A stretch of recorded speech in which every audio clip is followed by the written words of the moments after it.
dapat po munang alamin or matukoy ang pangunahing problema ng bansa upang mapagtuunan ng pansin at mabigyan ng solusyon. We should have specific goals, do research, and make a policy that is fair for everyone. Walang problema sa pulisiya.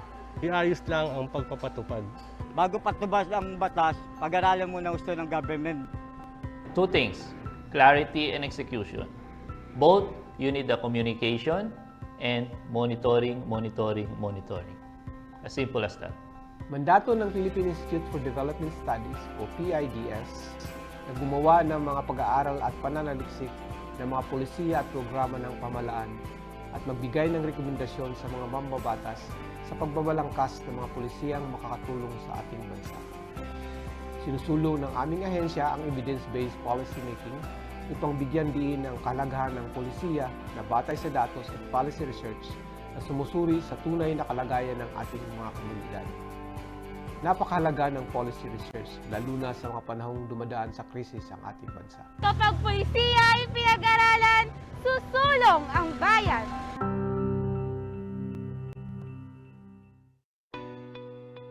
In need of references for your research? Do you want a digital library that you can access for free anytime and anywhere? You don't have to look far. SERPI is here for you. SERPI is an online database of socioeconomic materials produced by the Philippine Institute for Development Studies, government agencies, research and academic institutions, and international organizations based in the Philippines. It is the country's first online repository of socioeconomic information, created for policymakers and development practitioners, researchers, educators, and students. To access SERPI, just visit the PIDS website and click the SERPI widget under the Databases tab, or type serp-p.pids.gov.ph. SERPI has a wide variety of materials such as journal articles, books, research papers, working papers, policy notes, audiovisual materials, and more. As of 2022, SERPI has more than 60 partner institutions contributing knowledge resources to the database. SERPI provides a comprehensive coverage of references encompassing 22 research themes: labor and education, gender and development, poverty, technology and innovation, trade and industry, and many more. On the enhanced website of SERPI, you can filter your research by keyword or author, publication type, research theme, or year published, all at the same time. SERPI has more than 7,000 publications and audiovisual materials that you can access and download for free. What are you waiting for? Visit SERPI now. Socioeconomic Research Portal for the Philippines, innovating knowledge exchange and policy research.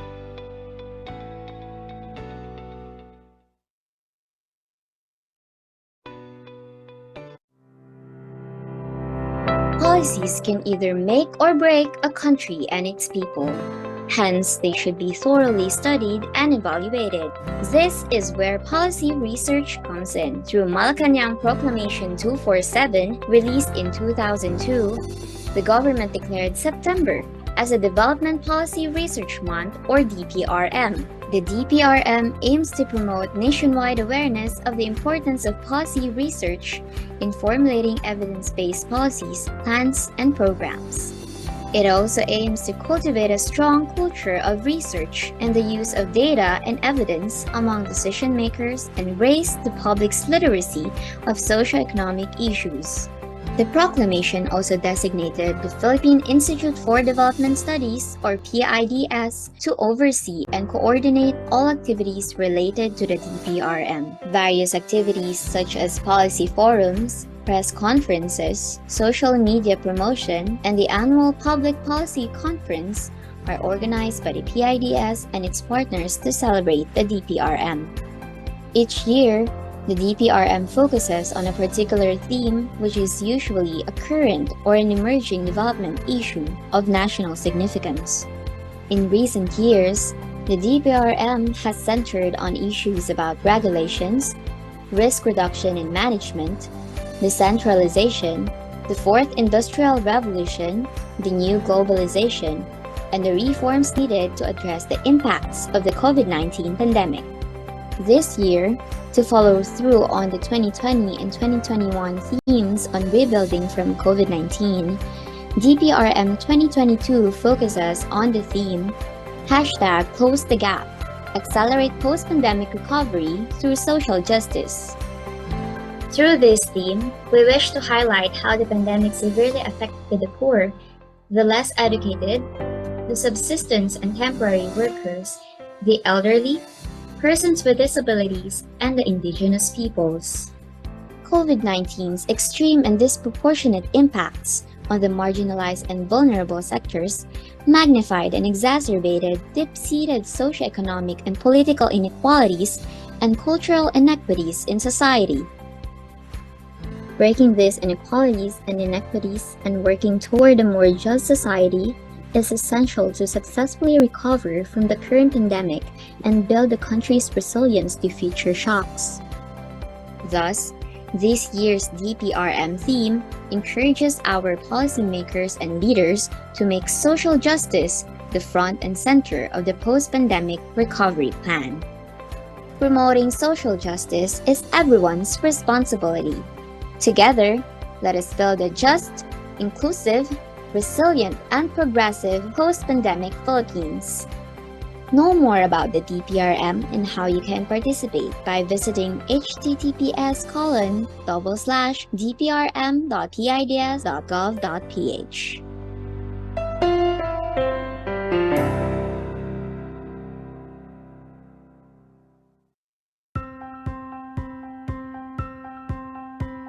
Dapat po munang alamin or matukoy ang pangunahing problema ng bansa upang mapagtuunan ng pansin at mabigyan ng solusyon. We should have specific goals, do research, and make a policy that is fair for everyone. Walang problema sa pulisiya. Iayos lang ang pagpapatupad. Bago patubas ang batas, pag-aralan muna gusto ng government. Two things, clarity and execution. Both, you need the communication and monitoring. As simple as that. Mandato ng Philippine Institute for Development Studies o PIDS na gumawa ng mga pag-aaral at pananaliksik ng mga polisiya at programa ng pamahalaan at magbigay ng rekomendasyon sa mga mambabatas sa pagbabalangkas ng mga polisiyang makakatulong sa ating bansa. Sinusulong ng aming ahensya ang evidence-based policy making upang bigyan diin ng kahalagahan ng polisiya na batay sa datos at policy research na sumusuri sa tunay na kalagayan ng ating mga komunidad. Napakahalaga ng policy research, lalo na sa mga panahong dumadaan sa krisis ang ating bansa. Kapag pulisiya ay pinag-aralan, susulong ang bayan.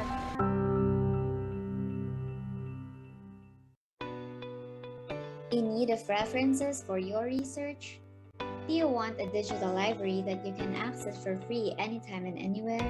You don't have to look far. SERPI is here for you. SERPI is an online database of socioeconomic materials produced by the Philippine Institute for Development Studies, government agencies, research and academic institutions, and international organizations based in the Philippines. It is the country's first online repository of socioeconomic information, created for policymakers and development practitioners, researchers, educators, and students. To access SERPI, just visit the PIDS website and click the SERPI widget under the Databases tab, or type serp-p.pids.gov.ph. SERPI has a wide variety of materials such as journal articles, books, research papers, working papers, policy notes, audiovisual materials, and more. As of 2022, SERPI has more than 60 partner institutions contributing knowledge resources to the database. SERPI provides a comprehensive coverage of references encompassing 22 research themes: labor and education, gender and development, poverty, technology and innovation, trade and industry, and many more. On the enhanced website of SERPI, you can filter your research by keyword or author, publication type, research theme, or year published, all at the same time. SERPI has more than 7,000 publications and audiovisual materials that you can access and download for free. What are you waiting for? Visit CERTI now. Socioeconomic Research Portal for the Philippines, innovating knowledge exchange and policy research.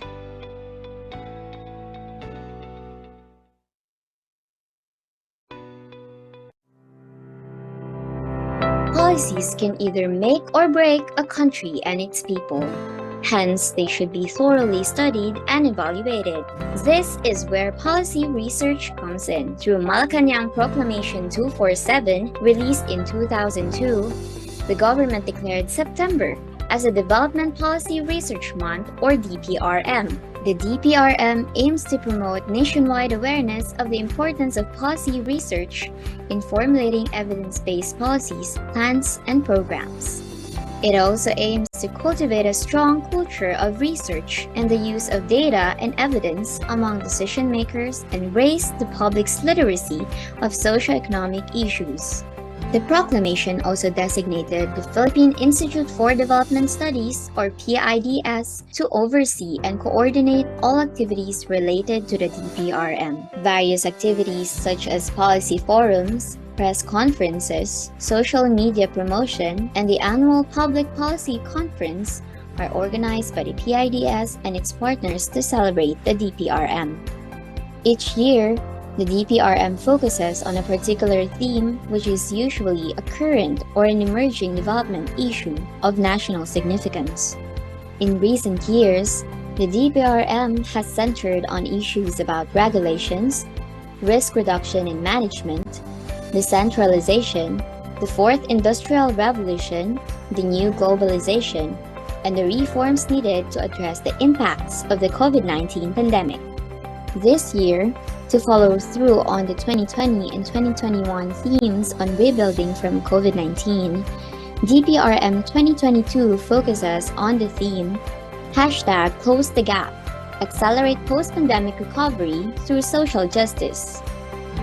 Through this theme, we wish to highlight how the pandemic severely affected the poor, the less educated, the subsistence and temporary workers, the elderly, persons with disabilities, and the indigenous peoples.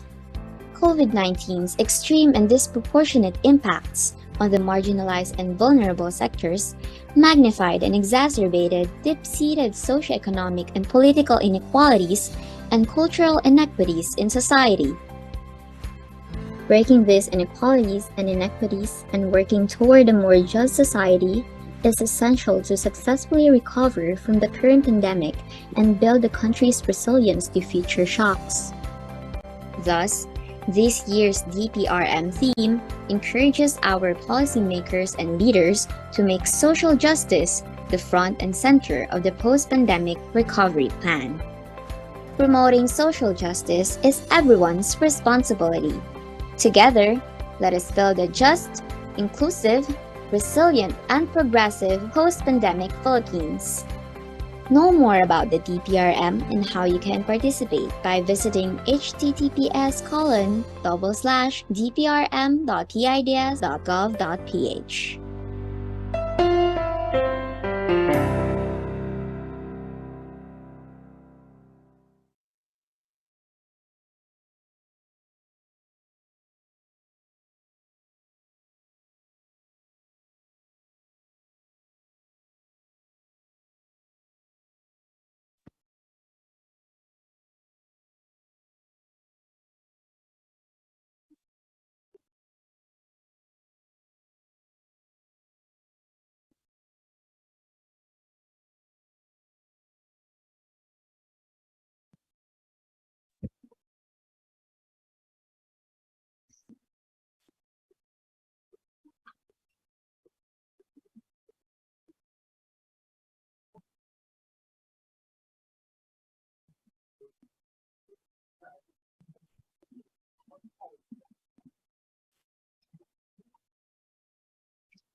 Good morning, everyone. Welcome to the third webinar of the 8th Annual Public Policy Conference, focusing on public health and infrastructure. This webinar is organized by the Philippine Institute for Development Studies with the support of the Bangko Sentral ng Pilipinas Research Academy. I'm Val Ulep, Senior Research Fellow at the Philippine Institute for Development Studies.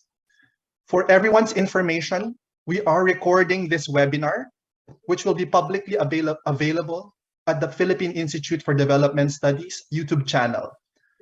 As a democratic country, we encourage everyone to participate in the discussion.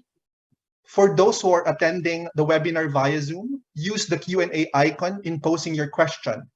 You can also post your question through your Facebook.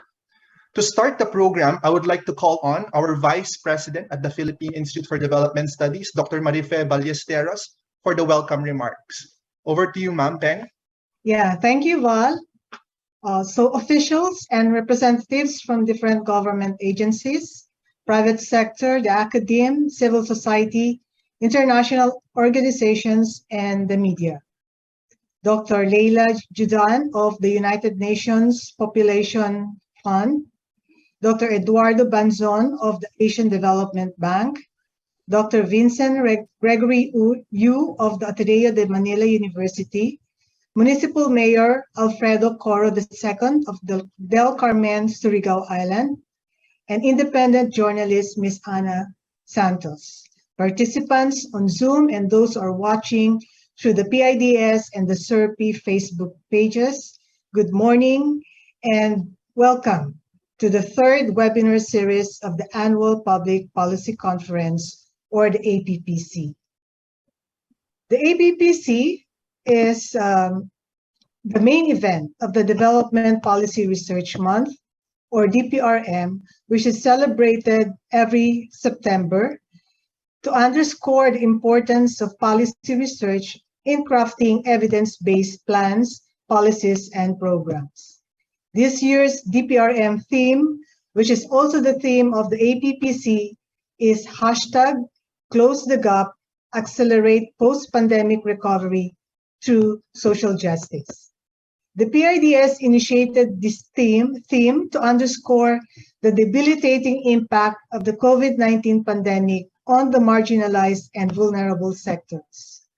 In view of the country's efforts to ensure that no one is left behind and to build the country's resilience to future shocks, we urge our leaders and policymakers to make social justice a guiding principle of the country's post-pandemic recovery plan. In particular, social justice reforms are much needed in the areas of human capital, development and social protection, public health services and infrastructure, and environmental resilience and climate change. In our opening webinar on September 13, we had the honor of listening to a Nobel laureate who talked about promoting comprehensive life cycle approach from the mother's womb to adolescence as a pathway to build skills, address poverty and crime, and create a more just society. Then on September 15, our speakers and panelists tackled this concept of a life cycle approach in the context of education and social protection. Today, we focus on the contribution of the health sector to the life cycle theory, particularly on how we can design and implement health programs and systems to build skills and promote successful lives, especially of the vulnerable sectors. The disruption of the healthcare services during the pandemic compounded the already limited access to essential health services of the poor. Data from the World Bank showed that at the height of the pandemic, the healthcare needs of 37% of the poorest Filipinos were unmet, compared to only 18% of the richest Filipinos. A PIDS study by our own Senior Research Fellow, Dr. Val Ulep, who is also serving as our moderator today, reported the sharp decline in access to essential services among vulnerable populations. Other authors also noted the difficulty of access to sexual and reproductive health services among women, which increase the risk of infant and maternal deaths. There is also empirical evidence of the impact of COVID-19 on emotional development of the youth and mental health, especially among the youth and those due to social isolation. So for our discussion today, we will look into the health issues as well as exploring solutions on how to improve our health services and systems. I would like to take this opportunity to thank our speakers and panelists for accepting our invitation to be part of this year's conference. We are deeply honored by your presence. So let me also thank the Bangko Sentral ng Pilipinas for once again partnering with PIDS in the conduct of the APPC.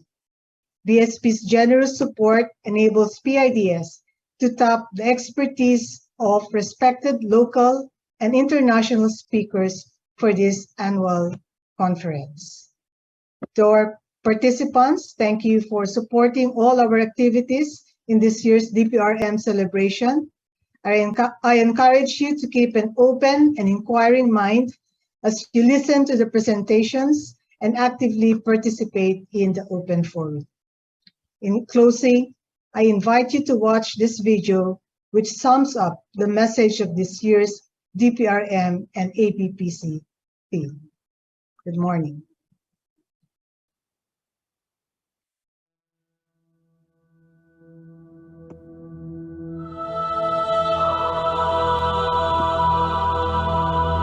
China has identified the cause of a mysterious new virus. Coronavirus. More than 3 billion people in almost 70 countries and territories have been asked to stay at home.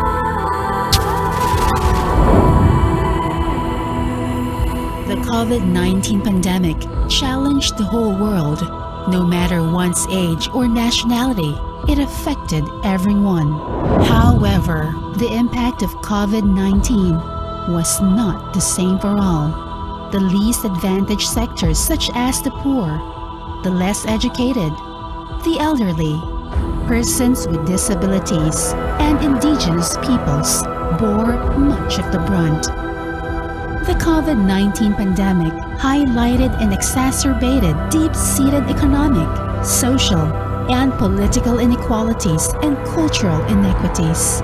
As we traverse the road to recovery, it is crucial to address these inequalities to strengthen the resilience of vulnerable and marginalized groups to future shocks and ensure that no one is left behind as we move forward from this pandemic. Thus, this September, through the observance of the Development Policy Research Month, the Philippine Institute for Development Studies, or PIDS, and its partner institutions call on our leaders and policymakers to make social justice the front and center of the post-pandemic recovery plan to accelerate the country's recovery from COVID-19 and prepare for future shocks.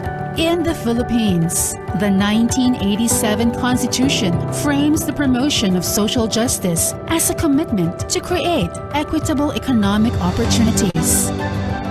It envisions a nation where all members of society enjoy the same basic rights, liberties, opportunities, and protection. Social justice is also the bedrock of many international declarations in which the Philippines is a signatory, such as the Charter of the United Nations, the Universal Declaration of Human Rights, the Copenhagen Declaration, and the UN Millennium Declaration. It is also enshrined in the country's development blueprints, the Philippine Development Plan, or PDP, and the Ambisyon Natin 2040. So the annual Public Policy Conference, which is the main and culminating activity of the DPRM, we encourage our policymakers the private sector, research and academic institutions, and civil society to work together in reducing and removing the socioeconomic and political inequalities and cultural inequities that divide us. Applying social justice in our policies, plans, and programs should be premised on a holistic approach that sees the organic and functional interrelationship between and among the different sectors of society. We need to recognize that the inequalities and inequities experienced by our vulnerable and marginalized countrymen affect the whole of society, as these hamper the attainment of broad-based, inclusive, and sustainable development. Certain areas are in dire need of reforms using a social justice perspective. Foremost is education. Policymakers and education providers must design modes of education delivery that are sensitive to the needs of learners, especially those from low-income households. Students, regardless of economic status, gender, location, disability, and ethnicity, must have access to quality education. Given the importance of information and communications technology, or ICT, in delivering education and accessing information, the digital divide must be addressed to ensure that everyone has equal access to learning opportunities and digital resources. To protect subsistence and temporary workers from sudden and extended job disruptions, there is a need to improve the design, targeting, and implementation of social protection programs. Likewise, we need a progressive budgeting process that pushes resources to people and places that need them the most. We must also ensure that our public health services are affordable and accessible, especially to vulnerable and marginalized sectors. Policy makers should bat for increased investments in health programs that directly address the needs of the population. It is time for our healthcare system to adopt a life cycle approach by making quality healthcare services affordable and accessible to all from birth to old age. Also, we need to protect communities that often endure the damage caused by environmental destruction and climate change. We must avoid activities that harm the environment, violate human rights, and endanger the well-being of vulnerable groups, including cultural minorities. We must ensure that no infrastructure, housing, or development project jeopardizes the health, safety, and welfare of communities. Thus, assessing the potential impact of proposed projects is crucial to reduce the likelihood of unintended consequences.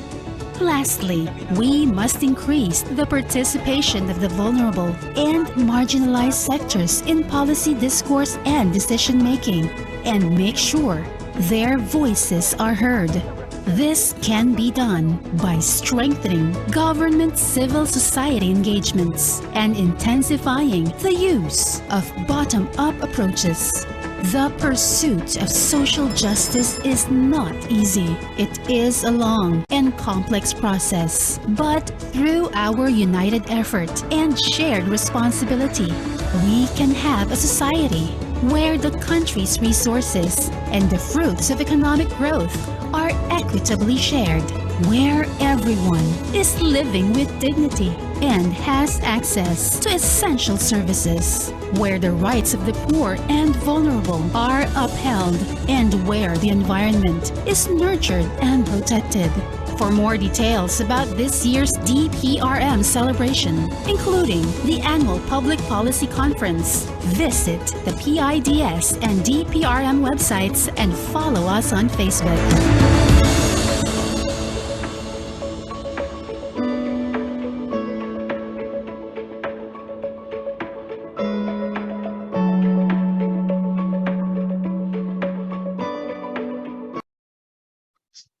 Thank you, Dr. Thank you, Dr. Marife.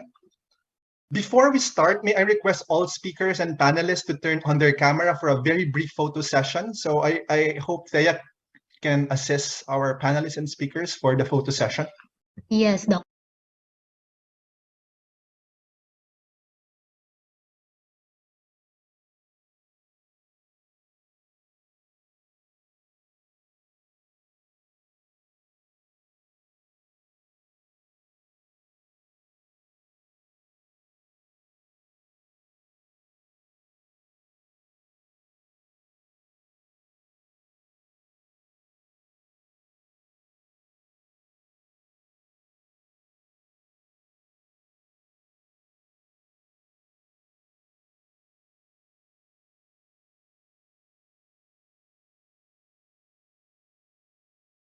So before we start, I would like to give a very brief overview about the webinar. So the pandemic has disproportionately impacted the poor. This is not surprising because of the structural inequities in the health sector and in the broader society, which exists even before the pandemic. In recent decades, health outcomes have modestly improved in the Philippines. However, this improvement masks large health inequities. In our earlier studies at PIDS, we have demonstrated that the Philippines is actually one of the countries with the largest health inequalities. The health status, for example, of the poorest Filipino children is similar to sub-Saharan Africa, the poorest regions in the world, while the richest Filipinos is similar to many emerging upper middle income countries or even high income countries. Imagine that heartbreaking difference. These health disparities are actually very alarming. We ask ourselves, is this a signal of a country of poor social cohesion, indifference, or apathy? The Philippines has made significant strides in pushing for women's rights. But at this day and age, many Filipino women, especially the poor, cannot even access basic reproductive health services. Many women are still dying because of childbirth, which should never happen in these modern times. PhilHealth was built almost 30 years ago when I was still trying to learn how to read and write properly. The scaffolding of PhilHealth was built upon on the tenets of social justice, redistribution, universality, and solidarity, all hallmarks of social justice. However, we are still struggling to provide the most basic healthcare to our countrymen. The country is lagging in many key access indicators. Cambodia and Vietnam, for example, countries with lower income per capita, have better access indicators. Today, we have organized an excellent panel to discuss the struggles and plights of our vulnerable population and how to improve and to discuss how to improve financial protection in an urgent and path-breaking way. Dr. Joudane will be discussing the plight of children and women in accessing care during the height of the pandemic. No one can better paint the picture of their plights other than her, who is the country representative of the UNFPA. This will be followed by Dr. Eduardo Banzon, Principal Senior Health Specialist and former President of PhilHealth. During his stint at PhilHealth, he made significant reforms to improve financial protection through expansion of Benner, who always pushes us to move the needle to achieve the necessary painful reforms. Lastly, Dr. Vincent Gregory of the Ateneo de Manila will present the lived experiences of vulnerable populations on catastrophic health spending. Dr. Yu, together with his colleagues at the Ateneo, have conducted quite provocative empirical works on social determinants of health. We also invited two distinguished panel to contextualize the presentation of our speakers. Honorable Mayor Coro of Del Carmen in Surigao, an academic award-winning public servant, will give us ground insights. And Ms. Ana Santos, an award-winning journalist who had written and told stories about the plight of women and children in the Philippines and other parts of the world. If you'd like to know more about more information about our speakers and panelists, you can check their biography at our PIDS DPRM website.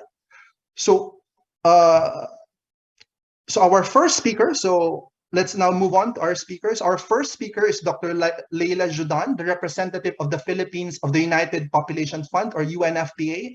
She will present protecting women from the broader impact of COVID-19. Over to you, Dr. Leila. Thank you very much. Honorable mayors, distinguished researchers, governmental partners, participants to this webinar, good morning to all of you. First, I would like really to thank PIDS for inviting UNFPA, the United Nations Population Funds, to participate in this year's celebration of the Development Policy Research Month. It is really an important event to draw attention on the importance of policy research in the formulation and of national development plans. And it's really timely because this year and now mainly the Philippines is in the path to finalize its national development plan. So congratulations PIDS for organizing this very important webinar.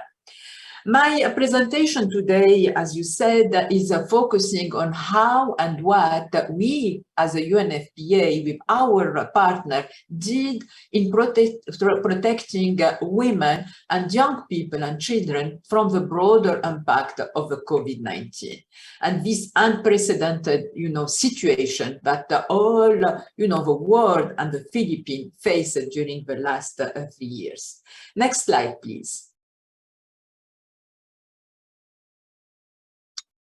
So during the pandemic, and while it was identified that the most at-risk groups are mainly men and mainly elderly due to the higher probability of dying in the beginning, of the pandemic and before the vaccine, evidence and experience from previous epidemics shows that women and young girls are often marginalized.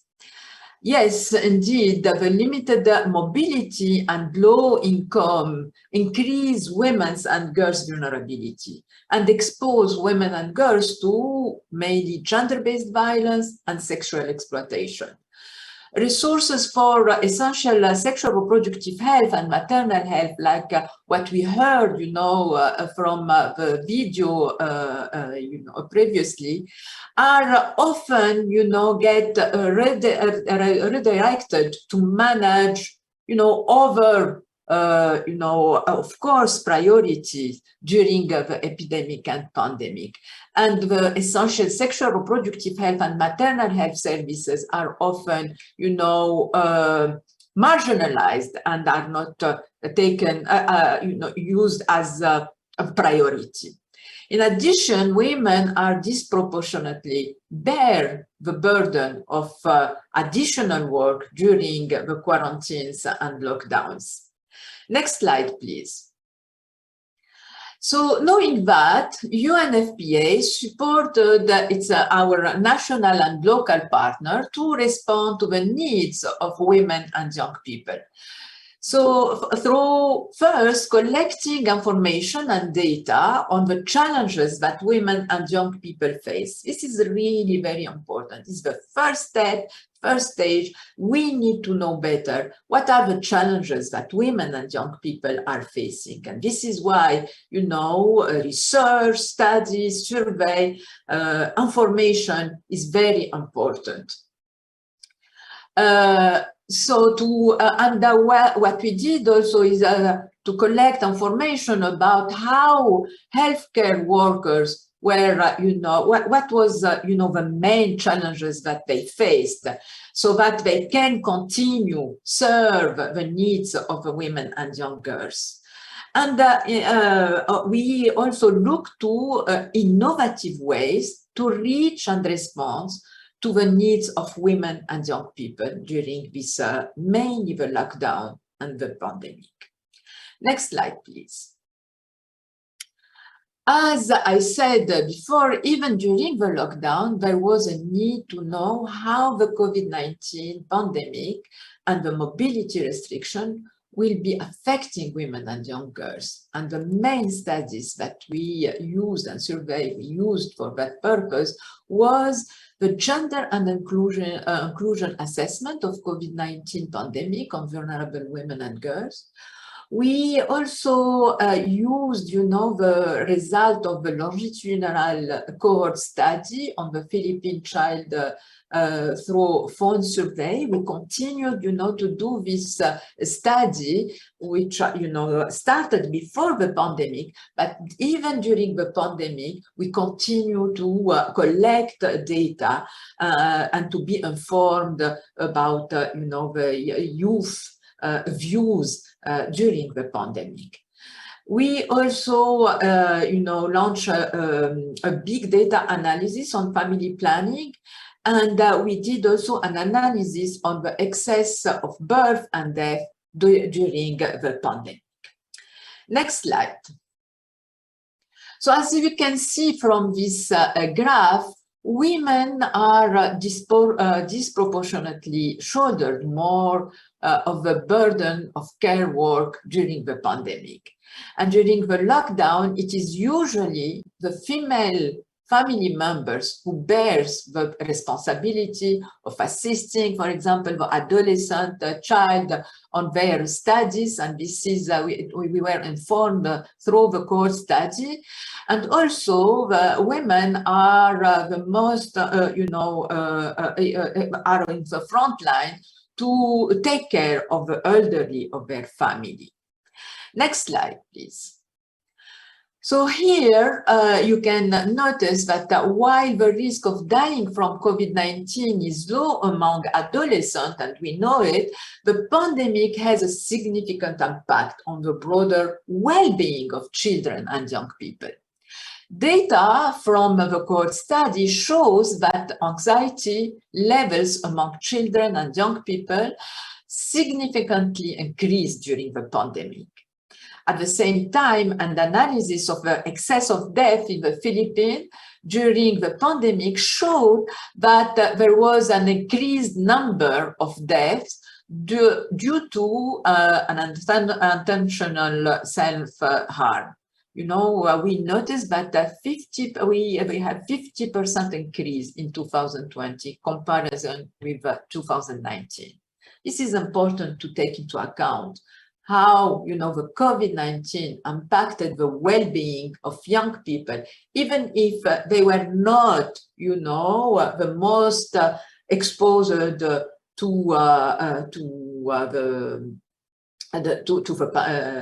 virus. Next slide, please. So, yeah, the number of adolescents who also you can see from this slide who live in food insecure households increased as well, from 71% in 2019 to 80% and 77% in 2020 and 2021 respectively. This is also, we were informed by the cohort study.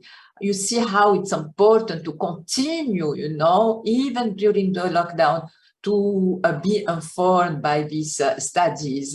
And mainly this longitudinal study was very, very informative for us. Most adolescents, almost 90%, had difficulty in distance learning method, and 87% would prefer to go back to face-to-face classes. So this is also something important after that to take into account when, you know, the decision makers will, you know, take a decision on what to do, what kind of reform, and what are the policies that needs to be put in place. Next slide, please. So access to essential health services was also an issue during the pandemic. And yeah, we heard from, you know, the video that you projected in the beginning of this webinar, how mainly SRH, you know, and maternal health services are very important to be continued even during the pandemic. So during the start of the pandemic, UNFPA estimated globally, I'm not talking about only the, of course, the Philippines, but it was a study that UNFPA conducted globally, and we estimated that without any intervention from countries, we could result in 1.4 million unintended pregnancies. This is very important. So it means that if countries, they didn't, you know, put in place the response and the services and the SRH services, it could result to 1.4 million unintended pregnancies. And we can imagine all the consequences of this 1.4 million unintended pregnancies. Analysis of social media also sentiments show that many women online express their issues on the availability of family planning services and commodities, and the access to a health provider for their reproductive health concerns. Of course, the lockdown, you know, make a lot of difficulties for women to access to health services. And analysis on excess deaths revealed that the number of maternal deaths in the country increased by almost 30% during the pandemic in comparison with to the average from previous years. This is very important, 30% increase during, the pandemic. Next slide, please. What we did as a UNFPA with our partner to respond to the needs of healthcare workers who was in the front line to serve, women and young people. So first, of course, we provided the personal protective equipment to health workers in the maternity hospitals at the beginning of the pandemic. We also provided the COVID testing machine for BARM and provided the human resources support to strengthen data collection and management for DOH COVID-19 surveillance. As I said, we continued with all of the studies that were ongoing, and we provided the support for that. Next slide, please. So as I said, one of the challenges in the pandemic was ensuring the continuity of service provision and the safety of both healthcare workers and women and girls and their patients.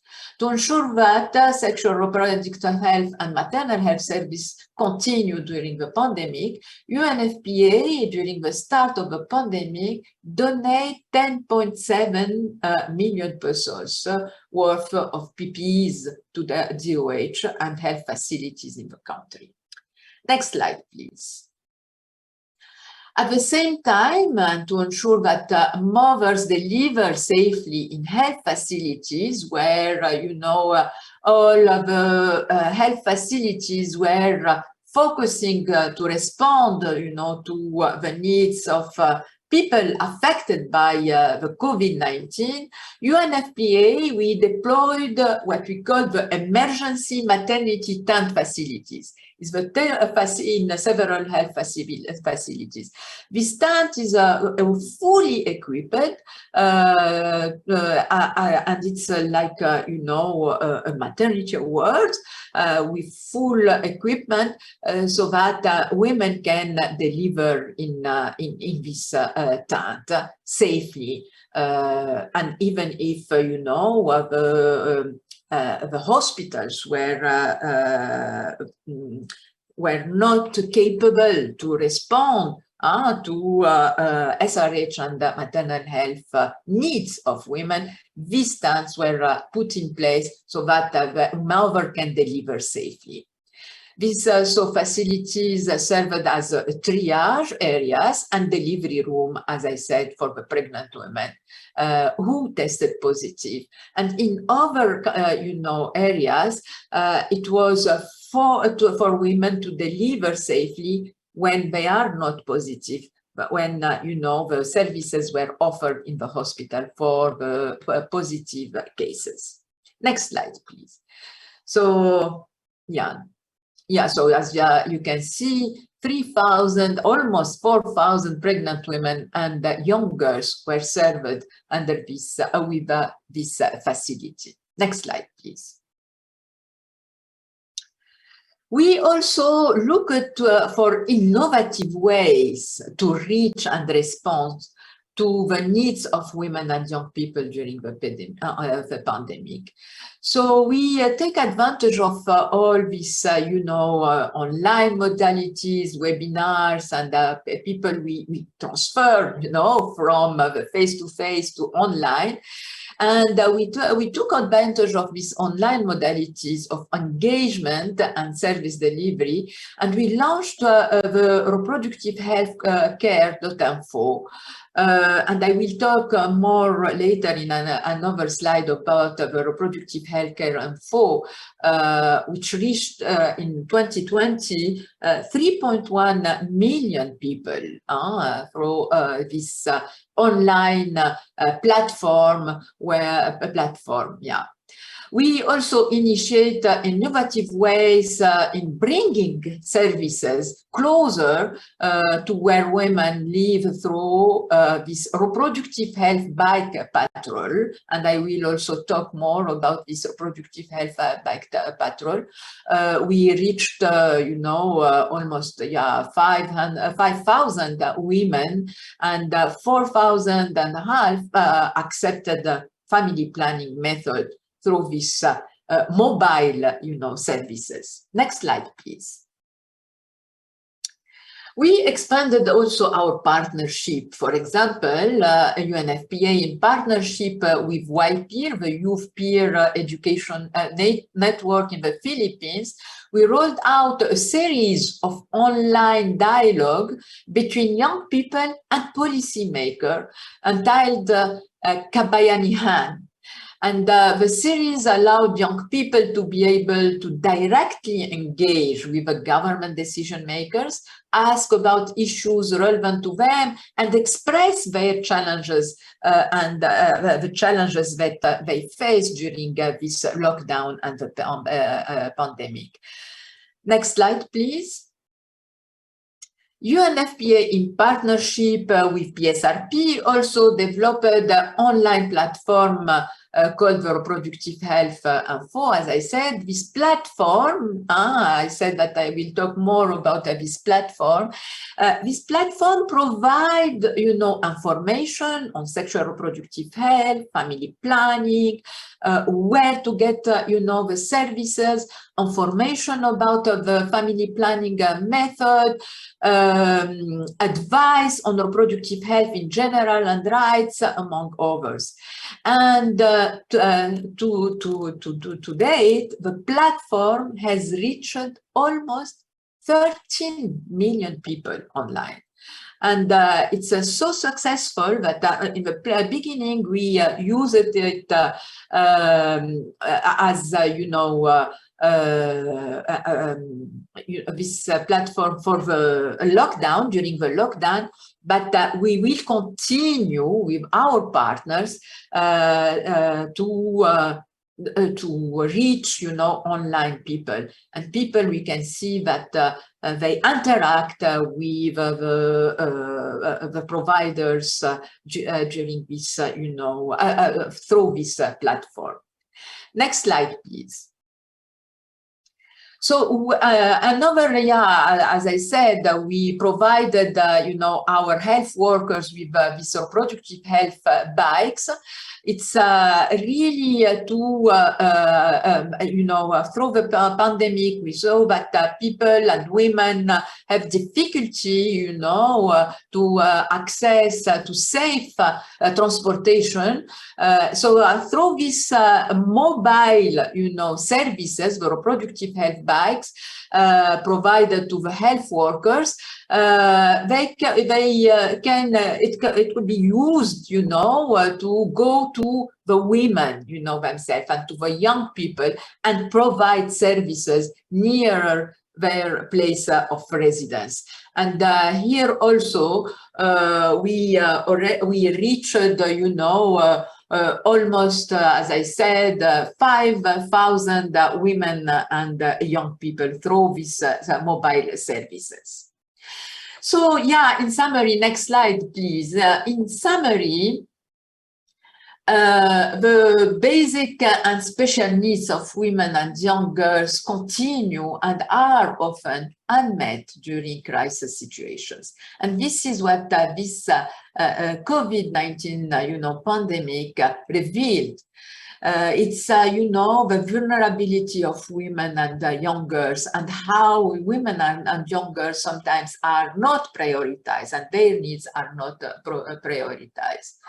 So they are at risk, from the broader socioeconomic effects of the pandemic. They are the most marginalized, and they are the most at risk of the socioeconomic effects of the pandemic. The availability of age and gender disaggregated data is needed. And this is all the importance of the research and the studies that need to be conducted even during, the crisis. It's really very important to have, age and gender disaggregated data to understand the challenges of women and young people that usually, are not very well known. So, as I said, the pandemic exposed the vulnerability of health system to shocks, which affected the delivery of essential sexual reproductive health and maternal services, further marginalizing women and young girls. And here is all the importance of researchers that will inform the decision makers and the reforms needed using a social justice perspective to reduce inequality and mainly to ensure that women and girls will be prioritized so that we can achieve the Sustainable Development Goal by 2030, the ICPD Plan of Action, and to ensure that the Philippines will reduce to zero preventable maternal death, zero gender-based violence and harmful practices, and zero unmet for family planning. Thank you very much for the attention. Thank you, Dr. Joudane, for excellently describing the activities of UNFPA during the hard times. So thank you again. So now let's move on to our second speaker. Our second speaker is Dr. Eduardo Banzon, the Principal Health Specialist of the Asian Development Bank. He will be discussing maximizing opportunities of UHC to improve financial risk protection for our vulnerable population. Over to you, Dr. Dodo. Okay, thank you, Val. And sorry. And good morning, everyone. Sorry. Okay. Now, so I'll be talking in a sense how we could work that we are doing right now on supporting the Philippine government on how to maximize, and not just the Philippine government, PIDS, including Department of Health, PIDS, and other government agencies involved in UHC on how to maximize financing opportunities. Now, one of the things we have to understand is that the UHC, Universal Healthcare in the Philippines, is not just the task of the Department of Health, but it's actually the task of everyone, including PIDS. Next slide, please. And the Asian Development Bank, of course, have been supporting universal healthcare.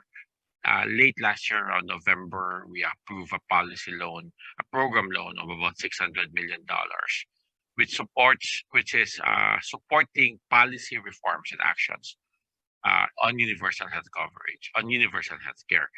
We have coupled that with the technical assistance and of at least $2 million. We're mobilizing more money, and we are now very much engaged in working in providing the evidence, providing the research, helping the Department of Health, PHIC, and other government agencies move forward the UHC agenda. Now, we are working on a lot.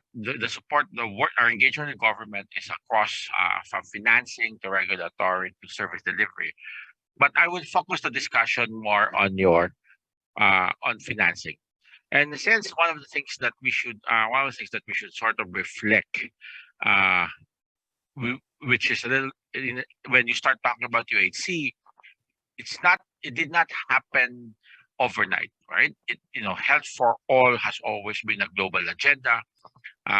Probably even way back after World War II, people were talking about health for all. But the one thing that probably makes UHC a little different is that now it explicitly talks about money. Because I think part of the problem with the discussion on health for all was that it talks about, okay, all these services should be provided, then it assumes that the financing will follow.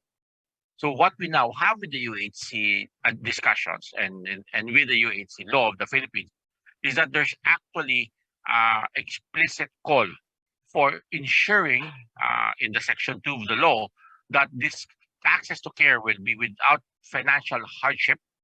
It will focus on the vulnerable. So that's 2B. And if you move into next slide, please.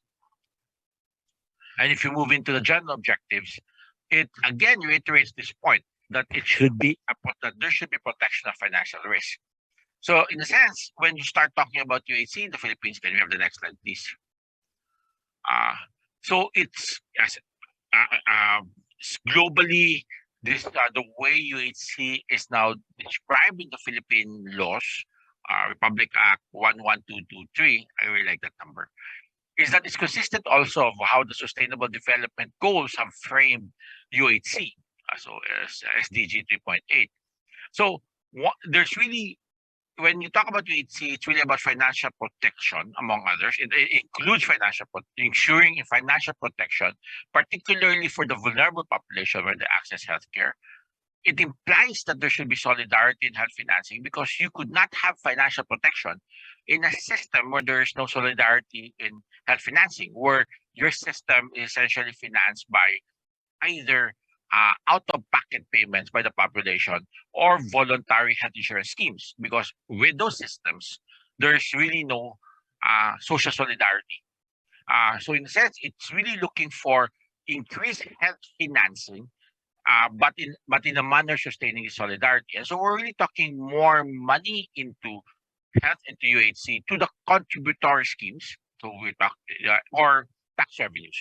So contributory schemes would be the premium contributions, some call it a payroll tax, or getting tax revenues and other revenues, so that which has always been considered more with more solidarity than user fees as the way in which you pay for health. So next slide, please.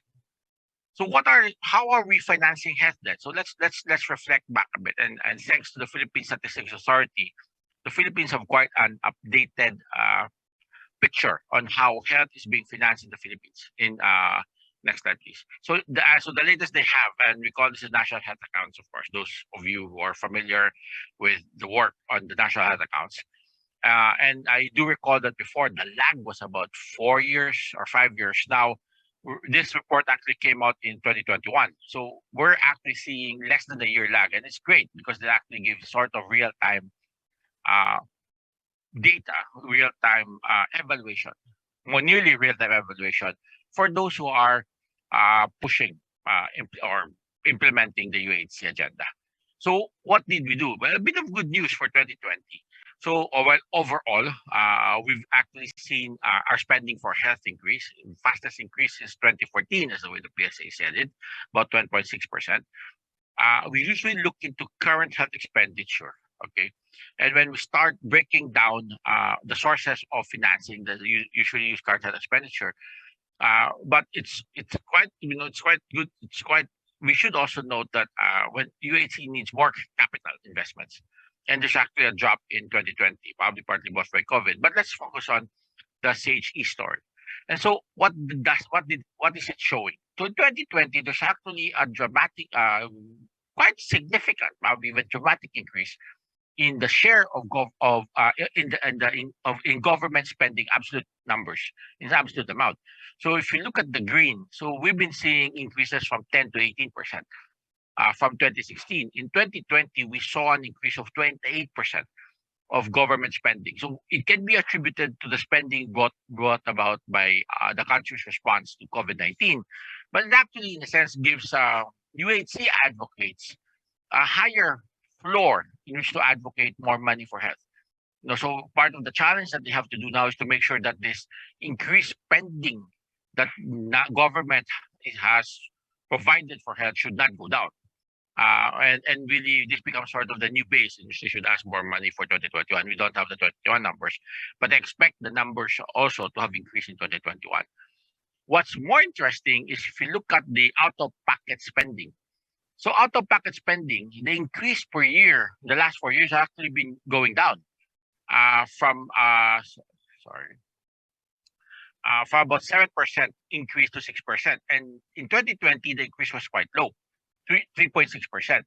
So there seems to be it seems to work, because one would say, look, when you increase government spending, or the compulsory, this is the government plus the compulsory contributions of PHIC, it's not automatic that you will see a drop in out-of-pocket spending, particularly in a middle-income country like the Philippines, because as you become more middle income, more people become more well off. They actually would look for more health services and pay for it out of pocket as luxury goods. But it doesn't seem to be happening in the Philippines. We're actually seeing a drop in out of pocket. So one we're so there seems to be that if government spends more money for health using tax revenues, using compulsory contributions, that might actually trigger further reduction in out of pocket. So now the challenge is, can I have the next slide, please? And we could see this with us when we start looking at the share of out of pocket and share of government spending. So by 2020, so the government spending is now higher than out of pocket. So we haven't seen that in years. Okay, it's been quite a while. I don't think I've seen that the last 20 years. And now we're seeing out of pocket really now moving downwards to about 44.7. Government spending is up to 45. And this is a trend, of course, that we have seen in Indonesia. We have seen this in Thailand way back, where when they started mobilizing more government spending for health or for the UHC, you actually seen significant drops in out of pocket. By the way, you're also seeing this now in Vietnam.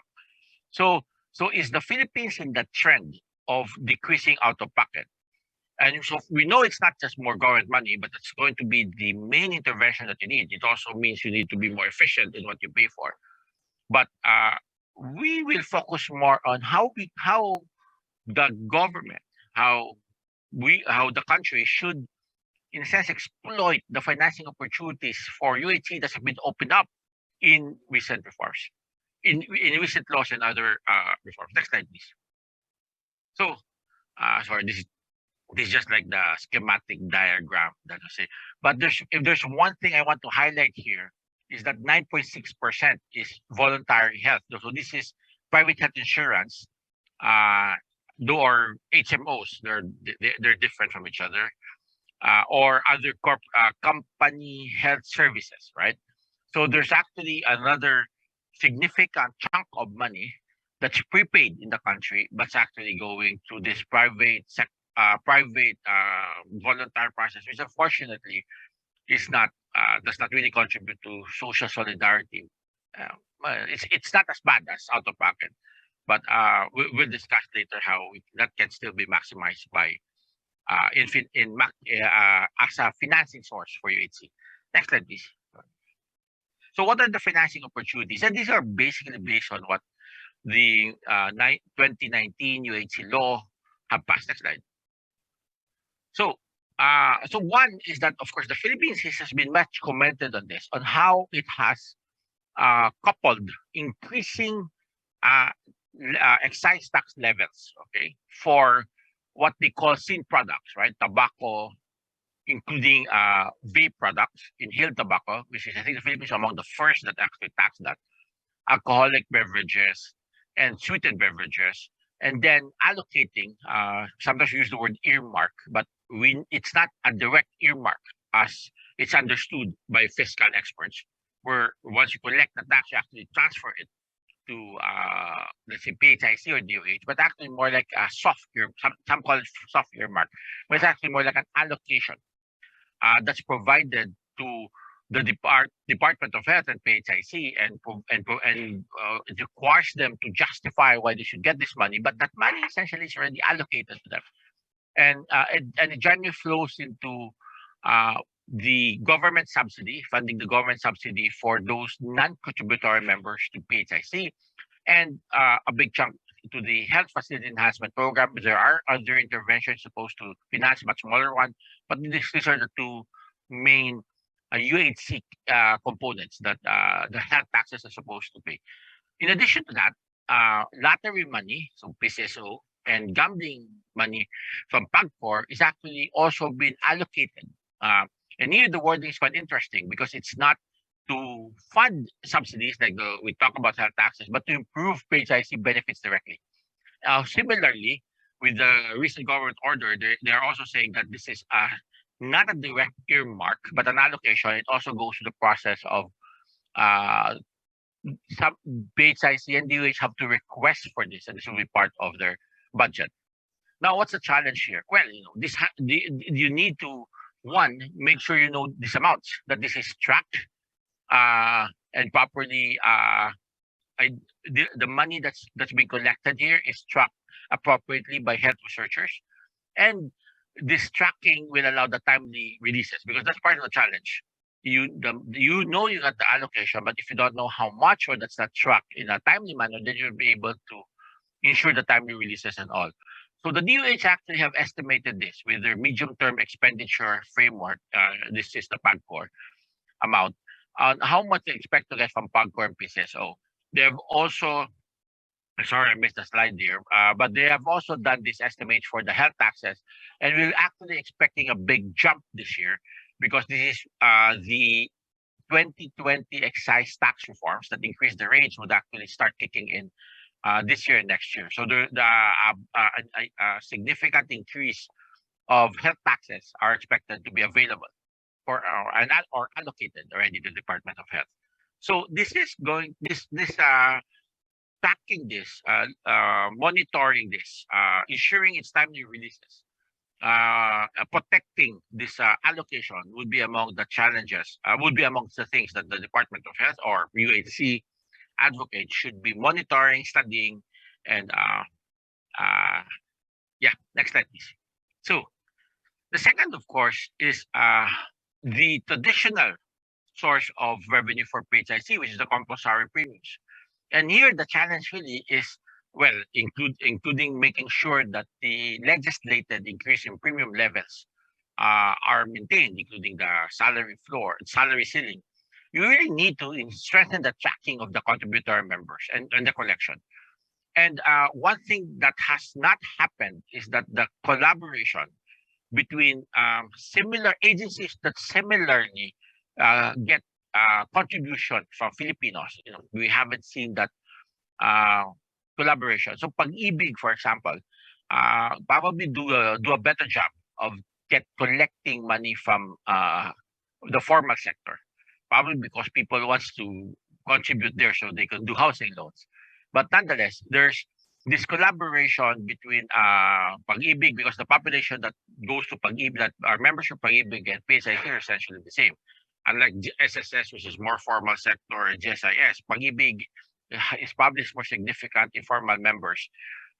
But so collaborating with these agencies and sitting down and working together, cross-referencing, or even using single portals, payment portals would be among those that you could actually use to maximize financing, increasing your efficiency in collecting the premium contribution, which is a major source, financing source for UHC. Next slide, please. So then, of course, then we have still the appropriations that the DOH. So not the general appropriations that the DOH and PH gets is not just limited to the health taxes. Okay, so there's actually the appropriations for the last few years actually much higher than whatever allocated health taxes for UHC or health has happened. So here the challenge is, of course, go back to how to strengthen DOH obligation disbursement. There is a line item that DOH called Marife, which is 22 billion. So and it's actually also described as social health protection. And so there's a need to make sure this complement with whatever financing that for PHIC, for HFF, the main interventions of UHC that is being financed to the budget. Then, of course, you need to start doing, if you need to get more money over and above what you've been traditionally been getting to your budget, you need investment plans. And DOH have done a great job here, including the Health Facility Development Plan, work led by Val and Ulep and his team, the Health Human Resource Plan, or next slide, please. So this is Bobby just shows that DOH has actually done a better job now in using the money that they have in their budget. Next slide, please. Or we're talking about investment plans for NCDs or investment plans for TB elimination. Okay, for a lot of times, it has been a business as usual approach in how their budget has been asked from Congress. And if there's nothing new, if there's nothing uh, that you're going to ask for, it's difficult to get more budget money to the usual GAA process. So DOH have already done these master plans. I think the challenge for them is how to craft this into investment plans and start using this to argue for more budgetary allocation to the GAA. Next slide, please. So I want to, okay. Then, of course, the next challenge is LGUs. Okay, and so the UHC law actually has a very interesting provision, which is the special health fund is supposed to be the recipient of all PhilHealth payments for LGU health facilities. So in a sense, it's similar to the income retention that DOH have been having to special provision in the budget. So this creates sort of a virtuous cycle that you get more money for health out of the PHIC payment for LGUs and DOH hospitals, and even user fees for DOH hospitals. And this expands the money, the financing that's available for UHC. So let's ensure that this virtuous cycle either gets implemented, the special health fund law is not yet implemented, or protected, which is the special provisions on the income retention of DOH, which is an annual special provision that's attached to the budget law of the year. Next slide, please. So in addition to that, you need to mobilize LGU spending for health. Now, right now, the provinces are actually doing a good job. Up to 24% of their total budget goes for health. Cities and municipalities needs to do a better job. But how can you improve this? Well, tracking them is really something that we should keep on doing, and this comes from the Department of Finance. But in addition to that, there should be explicit guidelines on what health services LGUs needs to be provided. Because how can you hold them accountable or ask them or demand that they provide or finance health services if there's no explicit guidelines on what services they should be providing anyhow? So this is policy work the DOH can do, the executive can do, and to get the LGUs within the LGU code on what they should be providing. You could also, and this is something that people talk about, enable LGU health PPP projects. Next slide, please. So LGUs could actually have a lot of flexibility now in doing PPPs. And the moment you do PPPs, in effect, once you commit to that, you're committing really to a long-term spending of LGUs for health. Because when you go into PPP, there's always an obligation that the LGUs should be paying a certain amount on an annual basis to the private partner. If you do this where you allow the private partner to charge you your fees, that's not consistent to UHC. So the PPP should be designed in a manner that the LGU is committing to provide sustained financing, paying for the services that will be provided to the private sector for its constituent. And in addition to that, of course, the local government would actually provides LGUs the ability to provide incentives, tax exemptions, and other reliefs that will facilitate more investment by the private sector into health. And next slide, and the final slide, next slide. And so finally, we also need to harness private spending for health. So we've already talked about the nearly 9% that flows to the health insurance and HMOs. So this is money that is flowing. They're difficult for government to get, but it can be regulated so that it actually complements whatever government is doing for UHC. There's a rule in the UHC law that 10% of private hospital beds should be no co-payment. I think I'm not sure whether they call it no balance or no co-payment. But essentially, once you have that, it makes the private sector sort of subsidize services providing in 10% of their beds, and that's financing for UHC. And finally, you need to understand what the private health market is. If you look at the national health accounts, this is where money for health actually goes, hospitals, providers of health services. But is there enough market analysis that's being done? Next slide, please. And this is a work that's being done with PIDS, where basically, when I start seeing this was great because it actually gives us a better understanding of what private hospitals are. It's not just a listing of private hospitals about, what are the revenue generation capacity, what is the number of days that they could survive with delayed receivables and all that. And more work on this, on the private sector, should be done. Different markets, from the pharma, from the hospitals to the doctors, so that we have a better understanding and government should have a better understanding on how to harness the private sector for UHC. Thanks, all. Thank you so much, Dr. Dodo. Very excellent as always. So our last speaker is Dr. Vincent Yu, a health researcher from the Ateneo de Manila University, to discuss the lived experiences of people on catastrophic spending. His presentation draws from their previous empirical works at the Ateneo. So over to you, Vincent, Dr. Vincent.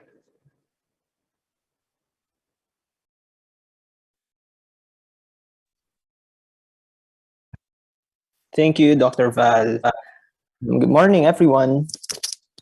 So today I'm presenting what I'd like to call as the lived realities of health financing. Okay, so how do people in the Philippines live with what we call catastrophic health expenditure in the scholarly terms?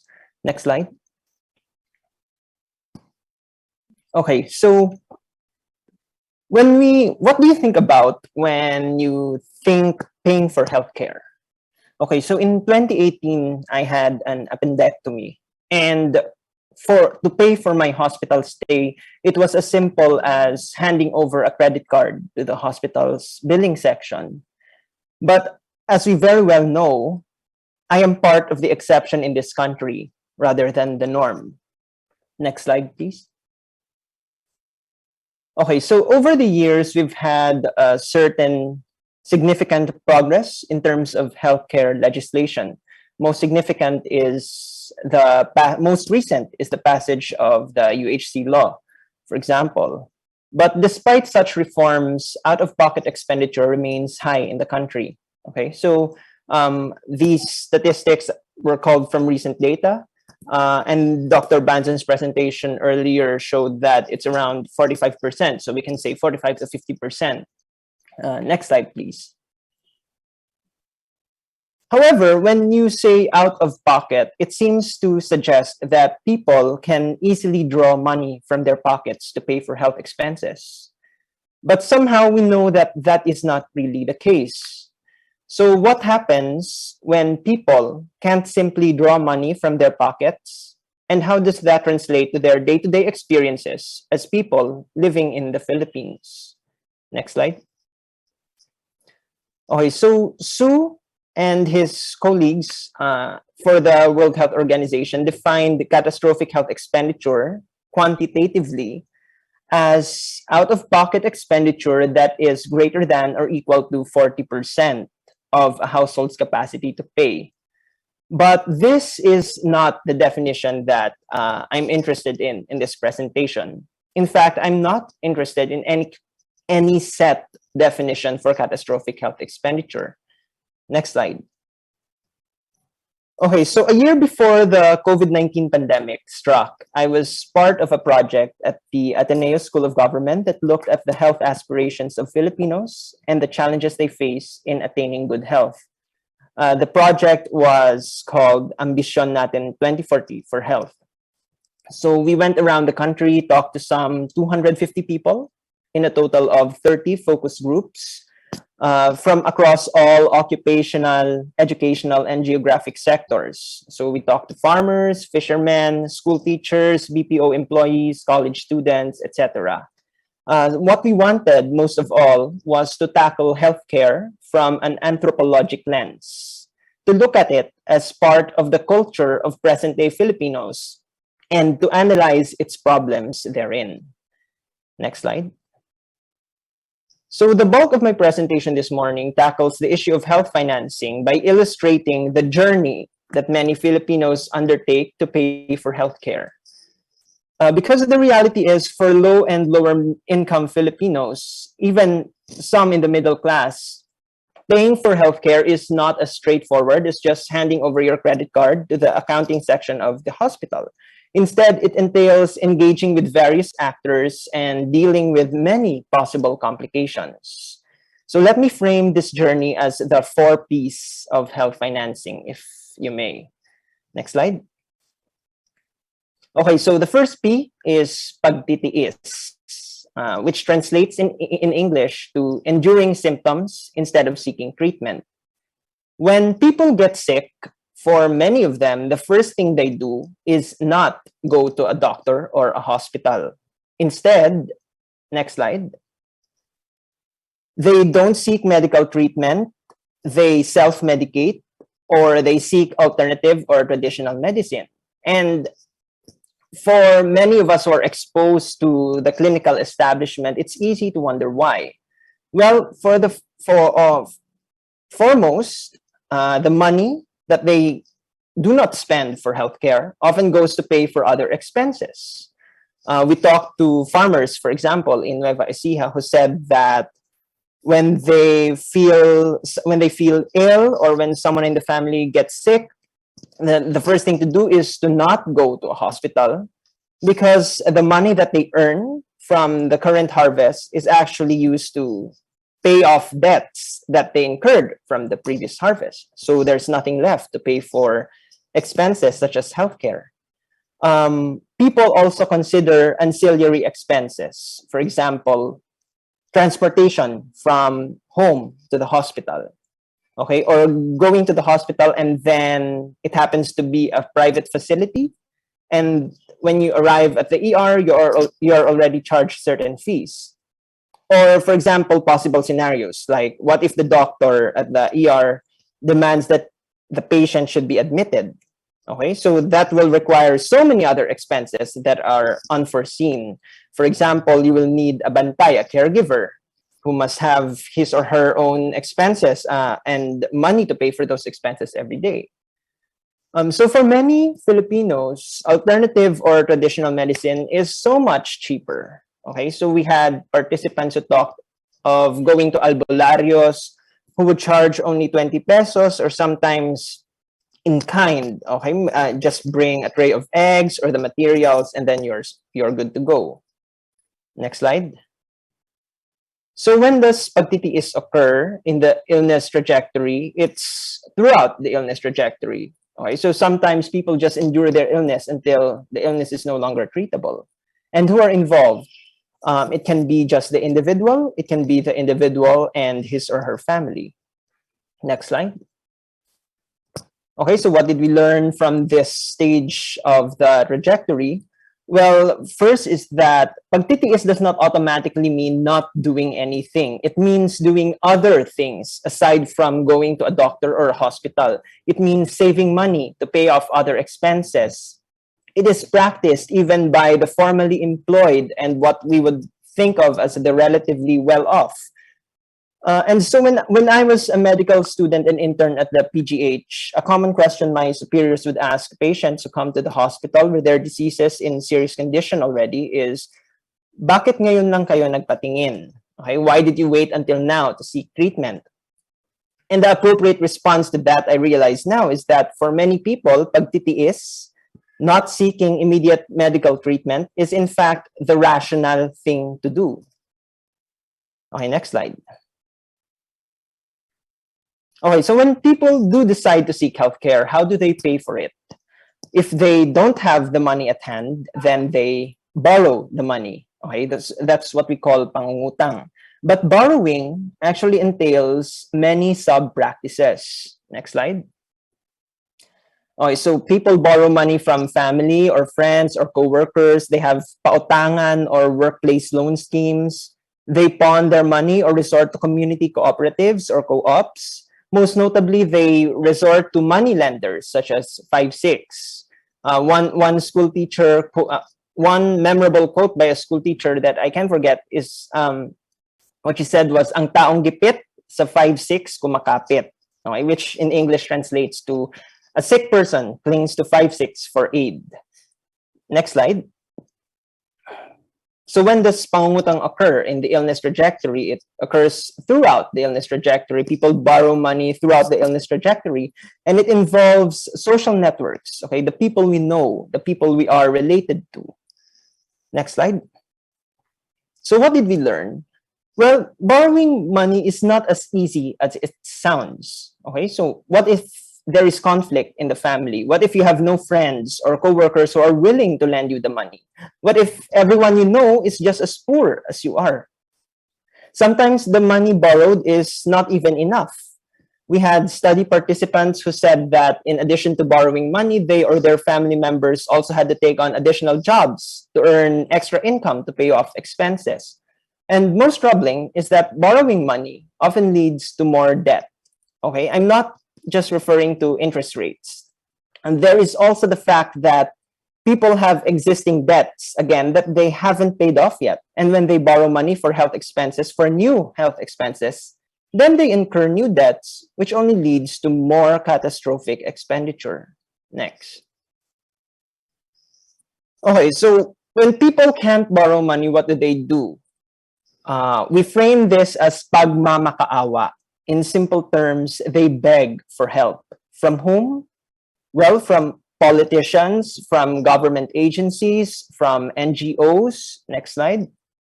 They talked about going to DSWD, to PCSO, the charity sweepstakes. But what was very striking based on our interviews and focus groups is just how laborious pagmamakaawa is. Okay, it's an entire process in itself. On the one hand, the labor is physical. Okay, you have to wait at hospital offices to meet the relevant personnel. You have to travel to different parts of the city to the offices of politicians. You have to endure long lines. You have to make time to do pagmamakaawa, which in totality has its own costs. Because then, aside from the sick person, you need someone healthy, okay, the bantay or another family member who must not go to work to make time to do pagmamakaawa in these offices, in these politicians' enclaves. And this process itself costs certain expenses, for example, transportation costs, again, or even just the simple matter of photocopying documents that are needed to obtain assistance. But on the other hand, the labor is also emotional. Okay, one of the study participants phrased it perfectly when she said, "Kailangan mo talagang magmakaawa. You need to prove that you need help. You need to justify that you deserve help. And oftentimes it requires swallowing one's pride and setting aside one's dignity." Social relationships are also crucial. If you know someone powerful or with connections who can help you, you need to use these connections. You employ patronage politics at the barangay level, at the city level, if you know someone at the mayor's office. These kinds of relationships are crucial to pagmamakaawa. Some of our participants also talked about using health cards, okay, which are issued by certain cities and work only in those specific cities. For example, the Makati City Health Card works only for Makati City hospitals. I'm not sure if it works for all hospitals. And again, it is only issued, I believe, to residents of the city. So again, not everyone has access to these cards. Next. So when does pagmamakaawa occur? Usually it occurs late because again, it's a last resort in the illness trajectory, and it involves everyone across the spectrum from government to non-government actors. Next slide. So what did we learn? Again, the whole process entails labor, and it entails using what available social relationships, clout, and patronage you can access. And after all that, sometimes the assistance you receive is still insufficient. Next slide. Okay, so the final P is actually PhilHealth because this came up a lot during our focus groups. Next.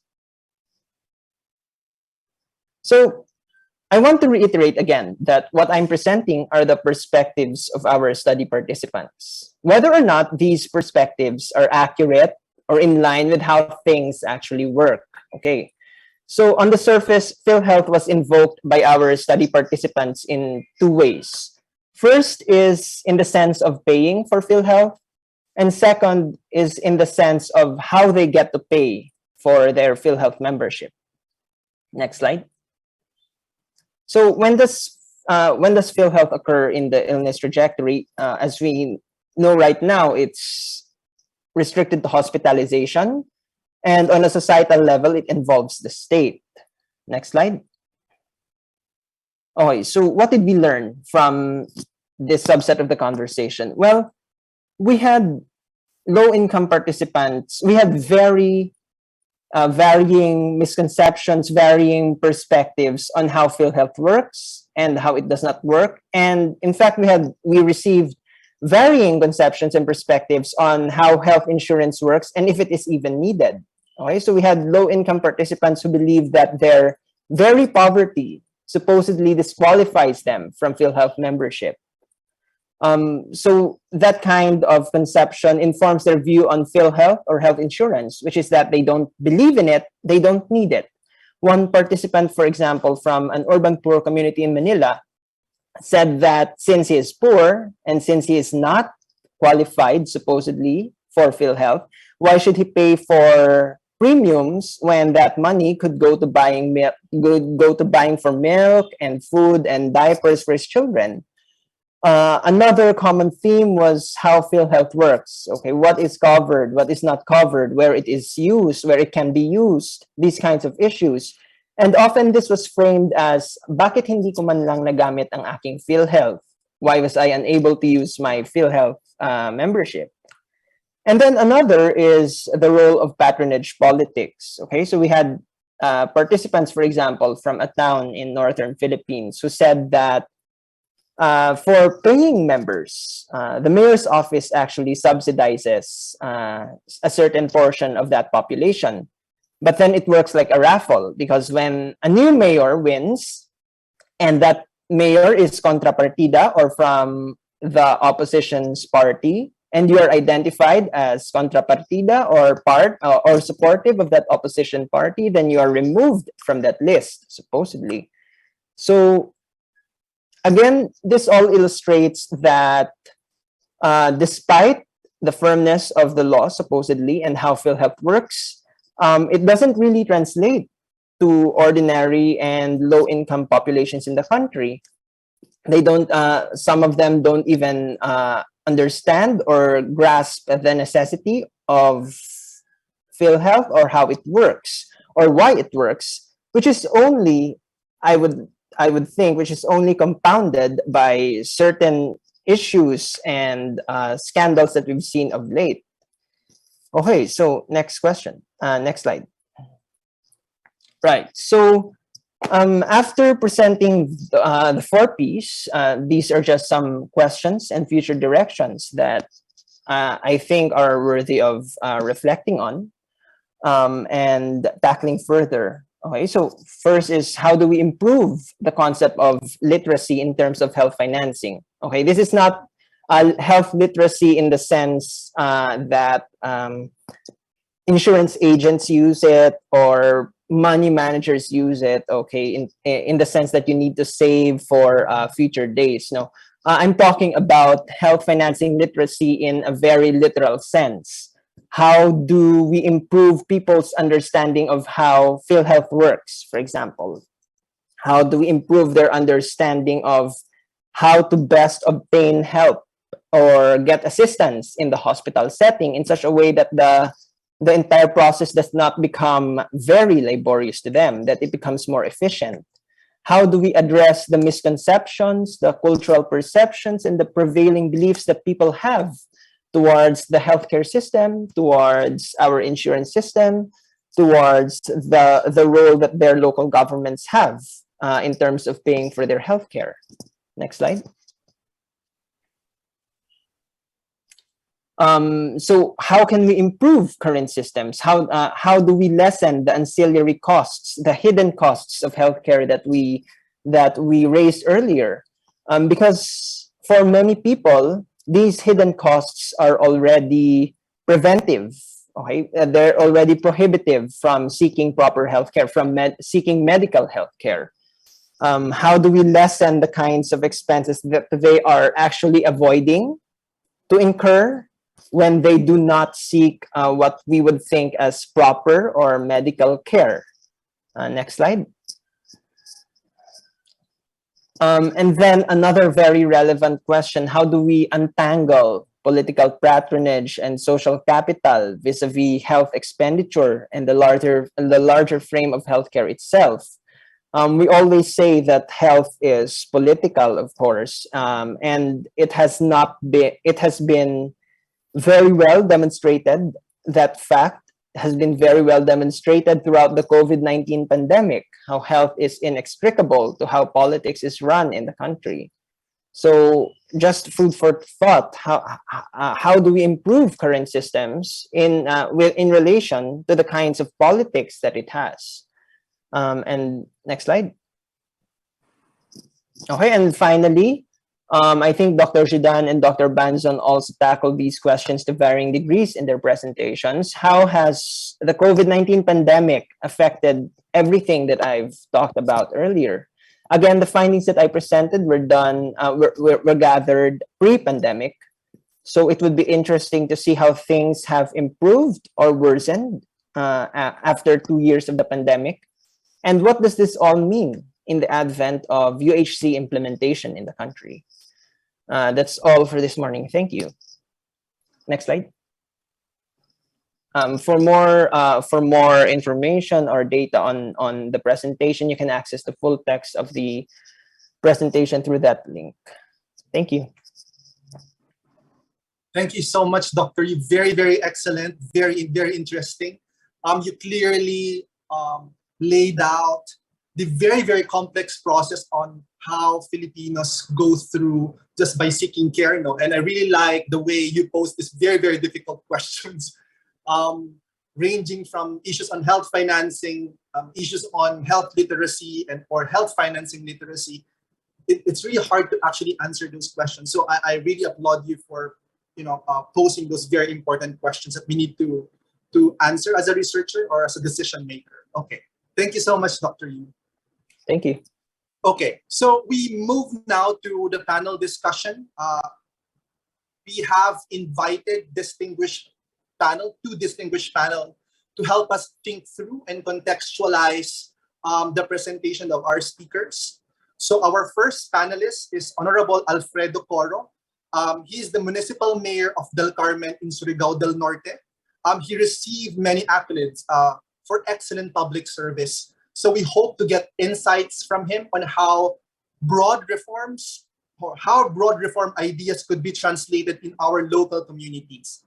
And our second panelist is Ms. Ana Santos. She is an award-winning journalist. She had told many stories on the plight of women and children in accessing care, not only in the Philippines, but in different countries in the world. So good morning, Mayor Coro and Ms. Santos. Good morning. Good morning to everyone. Okay, so good morning.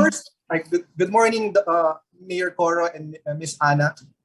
So the first question for this panel is for Ms. Ana. No? So Dr. Joudane talked about the plights of women during the pandemic. So we want to discuss this a little bit more, or we want to dig deep on this issue a little bit more. No? So if you look at data, cross-country data, the Philippines, you can see that the Philippines made a significant strides on women's rights compared to other countries. You can see that in some key indicators in our national statistics. However, I would like to get your opinion or your background as a journalist, and you have documented the lived experiences of women and children in the country.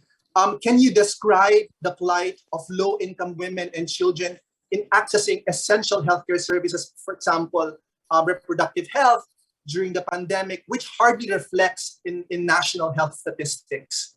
So what's your take on that, Miss Ana? First of all, thank you so much for having me here. I'm the only one without a doctor or honorable before my name, but that just means I have to get my PhD now. Noted po. Thank you for related to your question. The first thing I want to say, on the advancement of women and gender equality in the Philippines, I do not mean to discount the movement and the progress that has been made by the women's movement, which I benefit from. The previous generations have lobbied for this, and I have benefited from this already. But at the same time, and I've written about this many, many times, the Filipino woman is free and empowered, except when it comes to matters of her heart, and her reproductive health area. There's no divorce. There's limited access to birth control. Sex education is still close your legs and pray. And there's limited access even to safe and medical abortion as a healthcare intervention. Now, when you look at all of those things, these are the very things that will affect the trajectory of a woman's life. How is she able to participate even finish school if she's pregnant too early? If she's pregnant too early, may problema pa tayo sa multiple teen pregnancy. Ito po yung mga, hindi pa ho nakakatuntong sa 20 anyos. She's not even 20 years old yet. She's going to have another child. So how can you even uplift yourself and that of the lives of your children also when you face these multiple barriers? You won't be able to work. You won't be able to find a job. So I'm saying that over at your timeline, these inequalities, the inaccessibility of healthcare services, especially where it matters most to women when it comes to bodily autonomy, compound over your lifetime. And these inequalities just build on, and then they transfer to your children. Because how are these women and these families going to be able to raise healthy, educated children when they were not healthy and educated mothers themselves? Thank you so much, Ms. Anna. No, but I'm just like curious about, we know that the health indicators, well-being indicators of women in the Philippines is relatively better compared to other, ASEAN countries. But what do you think is causing that paradox when it comes to reproductive health? Is there any idea on how to explain the paradox that we are not, or women, or Filipino women are not really given universal access to reproductive health? Do you have any insights on that? Is there any insightful idea that might explain that paradox? To be honest, I'm always discussing this. This is the subject of many coffee sessions with women's rights advocates, gender rights advocates, and progressive lawmakers. We're really stumped, but I will tell you, it's easy to say it's stigma because, it's not easy to talk about the need for reproductive health care. It's not easy to even discuss that for our teenagers who are exploring their sexuality, or those who are trying to be responsible about being in relationships and intimate in their relationships. It's not easy for them to talk about it. We still have this, uy, bata ka pa, hindi ka pa dapat nagsasex. I'll tell you something. You will never be an appropriate age for someone to have sex. You'll be too young for it, then at some point you're old, they'll say you're too old not to have sex.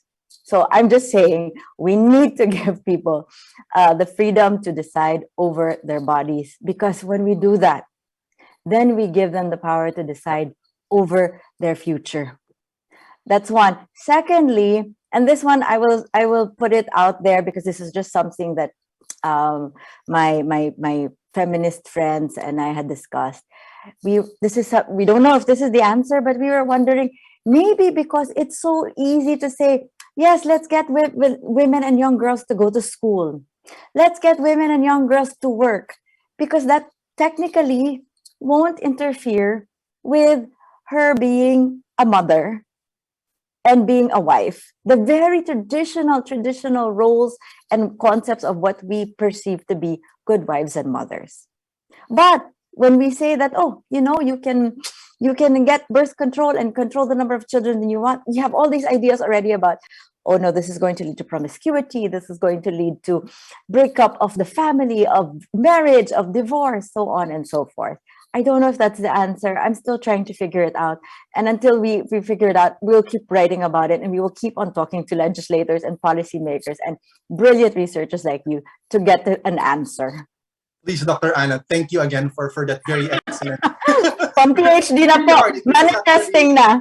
It's a very it's a paradox. I don't know how can we really explain that difference, right? But I think you clearly mentioned the cultural aspect of reproductive health that we need to look at, and the broader social economic factors that actually affects on how we see, or how our kababayans perceive reproductive health. So thank you, Ms. Anna. I'll get back to you for the next question.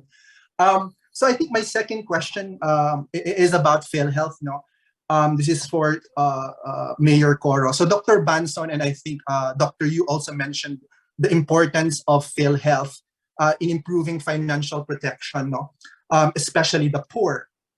Dr. Yu mentioned the challenges in PhilHealth, in especially our kababayans when accessing care. So I want to delve more on the issues of PhilHealth. So for Dr. Coro, one of your priorities is improving the lives of low-income households, no? And you've received many awards on this. So as a local executive, why do you think proper implementation of social protection schemes like PhilHealth should be part of your poverty alleviation program? And what do you think are the adaptive challenges or in implementing such programs in the local context? So maybe we want to hear from you, Mayor Coro, on how you see this, the importance of PhilHealth in the local setting. Over to you. Thank you, sir. Yes, first, I'd like to thank the PIDS for the honor and privilege of being invited in this webinar. And sa lahat po ng kasama naming mga speakers, guests, marajaw na buntag sa atutanan. Let me start by saying that the value of science and database governance in both national and local government is now very, very important, because now we have a lot of expectations in terms of public services that are provided, but we have very limited financial, human, and natural resources to work with. So with that, we do value research and how it allows us to understand what needs to be done and versus what the community would want, and how do we bridge the gap in communicating what's appropriate for us to invest in. So with that, in terms of PhilHealth, maganda po yung sinabi ni Dr. Banzon and Dr. Yu, especially on the idea of health for all and the value of financing. At the same time, the catastrophic expenditures and how explained for peace. Now, if you put it in local context, understanding PhilHealth as a financing mechanism will not give you a better picture of how you will resolve poverty alleviation. Because if you're looking at one financing and one sector of the local government lang, that's the only health, then there's a problem of how you will be addressing the multitude of issues in the family. As Dr. Yu have mentioned, the 4Ps involves a lot of decisions for other issues of the family. So which means you have to look at the whole social determinants that leads to their decision to use PhilHealth. So in doing so, you have to understand that there are other cases that you have to look into. For example, education. Education for their family. So as Dr. Ana mentioned, how do you now provide better education if you're not educated yourself? So that's one social determinant you have to address. Access for women, as mentioned by UNFPA. So all of these risks have to be considered. So now in the local government, you're acting as a funnel of the national government programs. So addressing the different social protection schemes means you have to make sure that every sector, from education to health, environment to local governance, including assessments of the land, all of those have to be considered in, so that the decision factor of the family in how they will be spending or dividing their money and resources will have that significant impact on the way they would look at health. And therefore, at that end point, PhilHealth becomes a factor as a primary consideration in ensuring that if I get sick, I know there is PhilHealth. So if PhilHealth will fail, what are my other options? So pag sa local government, your first option is always the RHU, the Rural Health Unit.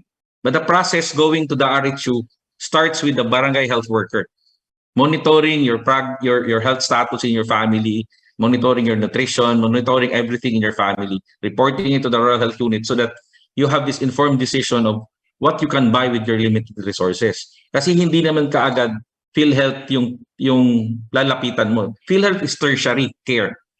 Yung primary care mo, dapat maayos muna bago ka mag-tertiary care. For example, in our case, there's an island economy. Yung aming hospital cannot provide enough support to the services that Dr. Banzon has mentioned. what is expected of the services from a local government. And all of the discussions we are having are all about tertiary care. But we are not discussing about the primary care, which is the primary role of the local government. And if you're strengthening the primary care, then there should be very, very limited people that will go to tertiary care or would need for referrals for apex hospitals or intermediate hospitals. So dapat maayos yan. And if you're looking at islands and mountains and all of these different geographical limitations of a local government, then you have to start looking at logistics. So how do you not transport a patient coming from an island that you have to bring to a regional hospital that acts as an apex hospital? Or how do you bring a person, an IP from an IP community in the mountains to the hospital that they will actually accept to be in that hospital because of different cultural beliefs?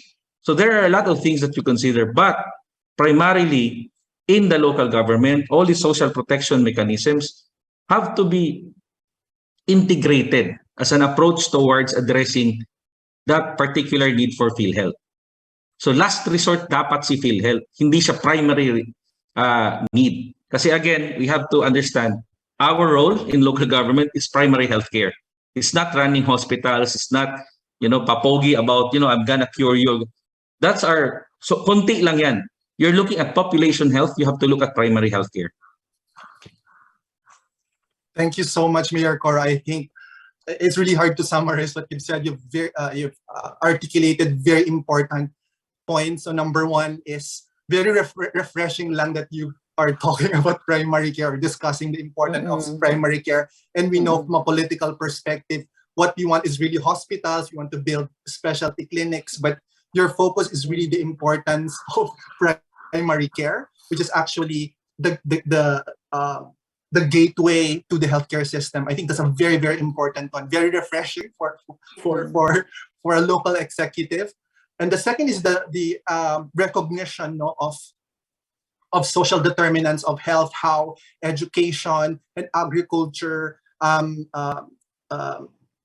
or the nexus of these sectors with the health sector. You clearly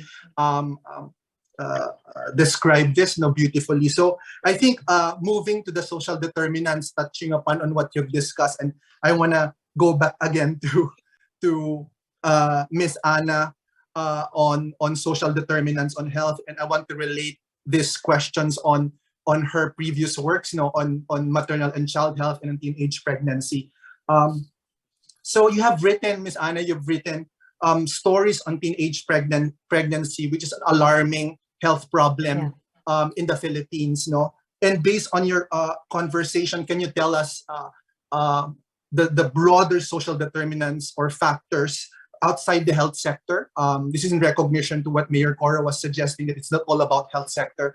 Do you think there is a broader social determinants of health that explain why are we having this problem of teenage pregnancy, which is a very alarming problem in the Philippines? Definitely. I think what I would ask this when I'm asked to speak about teen pregnancy, I always ask the audience, how many of you know someone, are related to someone, are friends with someone who is a teen mother? And it's nearly like 90% of the people in the room will raise their hand. And that's one already aspect of nandiyan na yan, no? We're quite used to the idea of mistimed pregnancies. But at the same time, we also want to talk about social determinants of health. And I ask people there's so much stigma on teen mothers. I remember one teen mother, she posted on social media during the pandemic that she needed panggatas. So yung sinasabi ni Dr. Vince, mangungutang. Diba? Nag-post siya, may karatula siya, she needs a little bit of money for milk. At 19 years old lang daw siya. Grabe yung paglambast sa kanya. Sino ba nagsabi sa yung bata-bata mo, makipagtali ka na at magpabuntis ka? Or, the barrage of vilification that she received. But what I'm also saying is, sometimes a lot of people, when we see a teen mother, you see a loose teenage girl who couldn't control her hormones. In the communities, I would tell you, you will see two things. One, you will see a young girl who has lost her capacity to dream. Number two, You'll see a girl who sometimes she wants to get pregnant at that age. This is a sense of purpose for her. And that those two are tied in. They've lost their capacity to dream. Kasi they have not been going to school since when? Since grade 5. I was so naive when I first started covering this issue. I thought, let's get her back into school. Get her on birth control. And then it's just 1 year where she would have missed school. We can get back on track. No. She has not been going to school for how many years? Grade 5, grade 6, hindi na sila nakakapasok. Tumitigil na sila ng pag-aaral. So, becoming a mother becomes now their only sense of purpose. It becomes the dream. And then that flows into all of the other things, having relationships with sometimes a lot older men in the community, because this is the one who can provide them security and financial aid. And also, let's be real, right? In the community, when you have a jowa who's like, he's got a job. Oh, astig ka din. And when you're 14 and you don't have a education or any other thing to fall back on, it is those things that you will feel will give you validation. Yun ang mga hindi nakaka-capture ng statistics natin. And also, this is not to diminish or to blame our migrant families. But all of us remember when we were 16, right? We wanted our parents to be around. We would never admit it, but we wanted our parents to be around. But the reality is, the nuclear family of the Filipino is no longer what we envision it to be as the mother, father, right? Most of the time, either one or two parents are working abroad. And that's also part of the reason where are we going to give guidance and support na non-judgmental dito sa mga kabataan natin. And lastly, I would also just like to cite the recent survey, the recent study by Oxfam and the UP Women in Gender and Women Gender Studies Institute. So they came out with a study that said, it's talking about pleasure. Okay, it said saying yes to whose pleasure, and it was specifically about teenage pregnancy. And it said nga na public health interventions also have to recognize that there are young girls who are in a relationship and would want to have a baby. They want to be a mother. Now, should we recognize that? Yes, kasi may pag-iisip siya, di ba? Lalo na hindi na siya menor de edad, meron siya pag-iisip. Kailangan natin siya bigyan ng information, access, and services so she can have that child safely and also in a non-judgmental way. At sana mas-space pa niya lalo yung mga children moving forward. It's a very good study about thinking about the aspect of pleasure and bodily autonomy and how we should also consider that when thinking about interventions.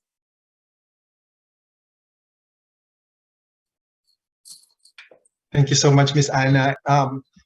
As always, and I think yung takeaway ko doon is, describing the elephant in the room na problema natin on the nexus of migrant health and maternal and child health or reproductive health. I think we need to address that. It's an area na hindi pa natin nakikita, but that would be a very interesting research study, kung ano dapat yung gagawin natin doon, So again, on sorry, going back again to Mayor Coro, the importance of social determinants of health in the broader health sector. So when we talk about health system reform, I think Dr. Dodo mentioned this a while ago, they often say, okay, we need more health facilities, we need more money, we need more public money. However, an equally important factor it's often neglected is the issue on governance and institution building. I think it's a very important but neglected. So based on your experience, what do you think is the role of governance and institution building to ensure inclusive improvement in our health outcomes? Why do you think it's a very important we need to invest more on governance and institution building, Mayor Coro? Yes, sir. Really, all politicians would really want more facilities, more money to build more facilities. But that's because you're not integrating and looking at it from a bigger lens. When we discuss about facilities, I had the same. I wanted more facilities before because there were no roads. So I could not transport the pregnant women safely to the birthing clinic because the roads were very dangerous because it's not paved. So when you transport a pregnant woman who's about to give birth, that's at risk. So what you do, you build a health facility that will allow them to have like a halfway home, then work with a family to try to transport them earlier so you can drive slow, you don't have to hurry up. But these are considerations that were done in the past. So when we reviewed, for example, our current facilities, we realized that we don't need that many. We only need 3 birthing facilities, one for each major island, then one for the mainland that covers all 16 other barangays because now we have roads. And that's, I think, how we should be presenting the aspect of governance. You have to look at the totality of governance. How do you now refer? The referral process is a very key program that I think a lot of local governments forget to review. How do you bring patients from one end to the other, and how do you bring that patient to the next hospital if they needed, additional care, curative care? So, while if you do not look at the totality of the governance and how it impacts, the way you decide on what you would need, then you will end up asking for many things. And you have to communicate that process to your barangay, telling them that we don't need to set up a birthing facility. I will give you a barangay health station so that we could do better communication in there. Parang classroom yan yung barangay health station mo. So if you have a lot of women, a lot of children that you want to talk to about certain, health advocacies, then there is a venue for them to feel comfortable that when they go there, yun na yung mindset nila. We're gonna talk about health. We're gonna have immunizations. We're gonna do weighing because of nutrition to monitor everything. And that's the purpose of that. So all of these things, the governance, the inclusivity that you want, focuses on how the local government understands the totality of the developmental agenda that they are trying to push. Of course, again, if you do not have a picture of that, you'll end up really asking for the many, many health facilities that you would want. But considering this is a discussion on research, then if you present the data better to the local government that you see, you don't need this many. Why? Because you can do this. There are now roads. We have more roads now than we had 10 years ago. We had better ports now, better transport technology. So I can safely bring a patient from the island to the mainland without the risk of, being scared of traveling at night at sea. Or if you have money, then I can take a chopper and bring you anywhere you want to go, direct to the hospital of your choice. So all of these factors have to be considered in at this point. And again, there is a process of communicating our results to the decision makers, to the lawmakers, to the legislators, so that they have a better understanding of why we need to progress also in the way we look at governance. And that will address all the inclusivity that we are talking about, including gender, including IPs, including everything, including religion. It's all about trying to get everybody in that room and present to them, this is now what we are. This is 10 years ago, and we are here now. We need to progress. And to progress, we only need to do this. Thank you so much, Mayor. I think, again, you've touched upon a very important point on referral systems, on cost savings for local government, that we don't need to build a lot of hospitals, but actually a more strategic primary care, a more strategic referral system. No, I think that's a very important aspect of governance. We hope na mas marami tayong local government executive like you in pushing for primary care. No, I think ito na yung last question ko, no, for Miss Anna and Mayor Coro, no. So for Miss Anna, so much has already been done, no, but we are not seeing results fast enough. So and the pandemic, which set us back in terms of women and gender rights, did not help, no. What other innovations and perhaps more radical interventions should we do, no? Ito na yung closing natin for the panel, and return to Mayor Coro for his closing for the panel. No? So ano yung radical interventions that we need to do to push forward reproductive health rights? No? I'll go to the things that sometimes are not captured in statistics. Sabi nga nila, statistics are just somebody's tears in form of numbers or somebody else's pain, right? So I'm going to talk about two things. One is, we talked about something radical, right? Reforming the health system from within and the attitudes of the health workers themselves. Meron napakagandang sinabi ng dating vice-presidente. Ang sabi niya, we should think of equality na parang yung tingin natin sa kapwa ay kapantay. Kasi madalas we think of yung kapwa natin kailangan tulungan. Kailangan siyang i-uplift. Pero maganda rin yung tingnan natin siyang kapantay. And where am I saying that? Where does that come into health? When we were tackling how to decrease maternal health care, there was a discussion about how we should forbid women from giving birth at home with the manghihilot. Because she doesn't know anything, right? But when you talk to the women, what did they say? They would never go to a doctor. Kasi maliit ang tingin niya sa akin. Hindi niya ako maiintindihan. They will talk down to me. Second, yung manghihilot will come to my house. I don't, exactly what Dr. Vince's study was saying, right? They will come to my house. So nandun na yung tigapag-alaga ko of my other children. If I can't get up just because I've given birth, the manghihilot can be asked to stay and clean up and even cook for me and look after my children while I'm recovering. At mahuhulog-hulugan ko pa yung bayad ko sa kanya.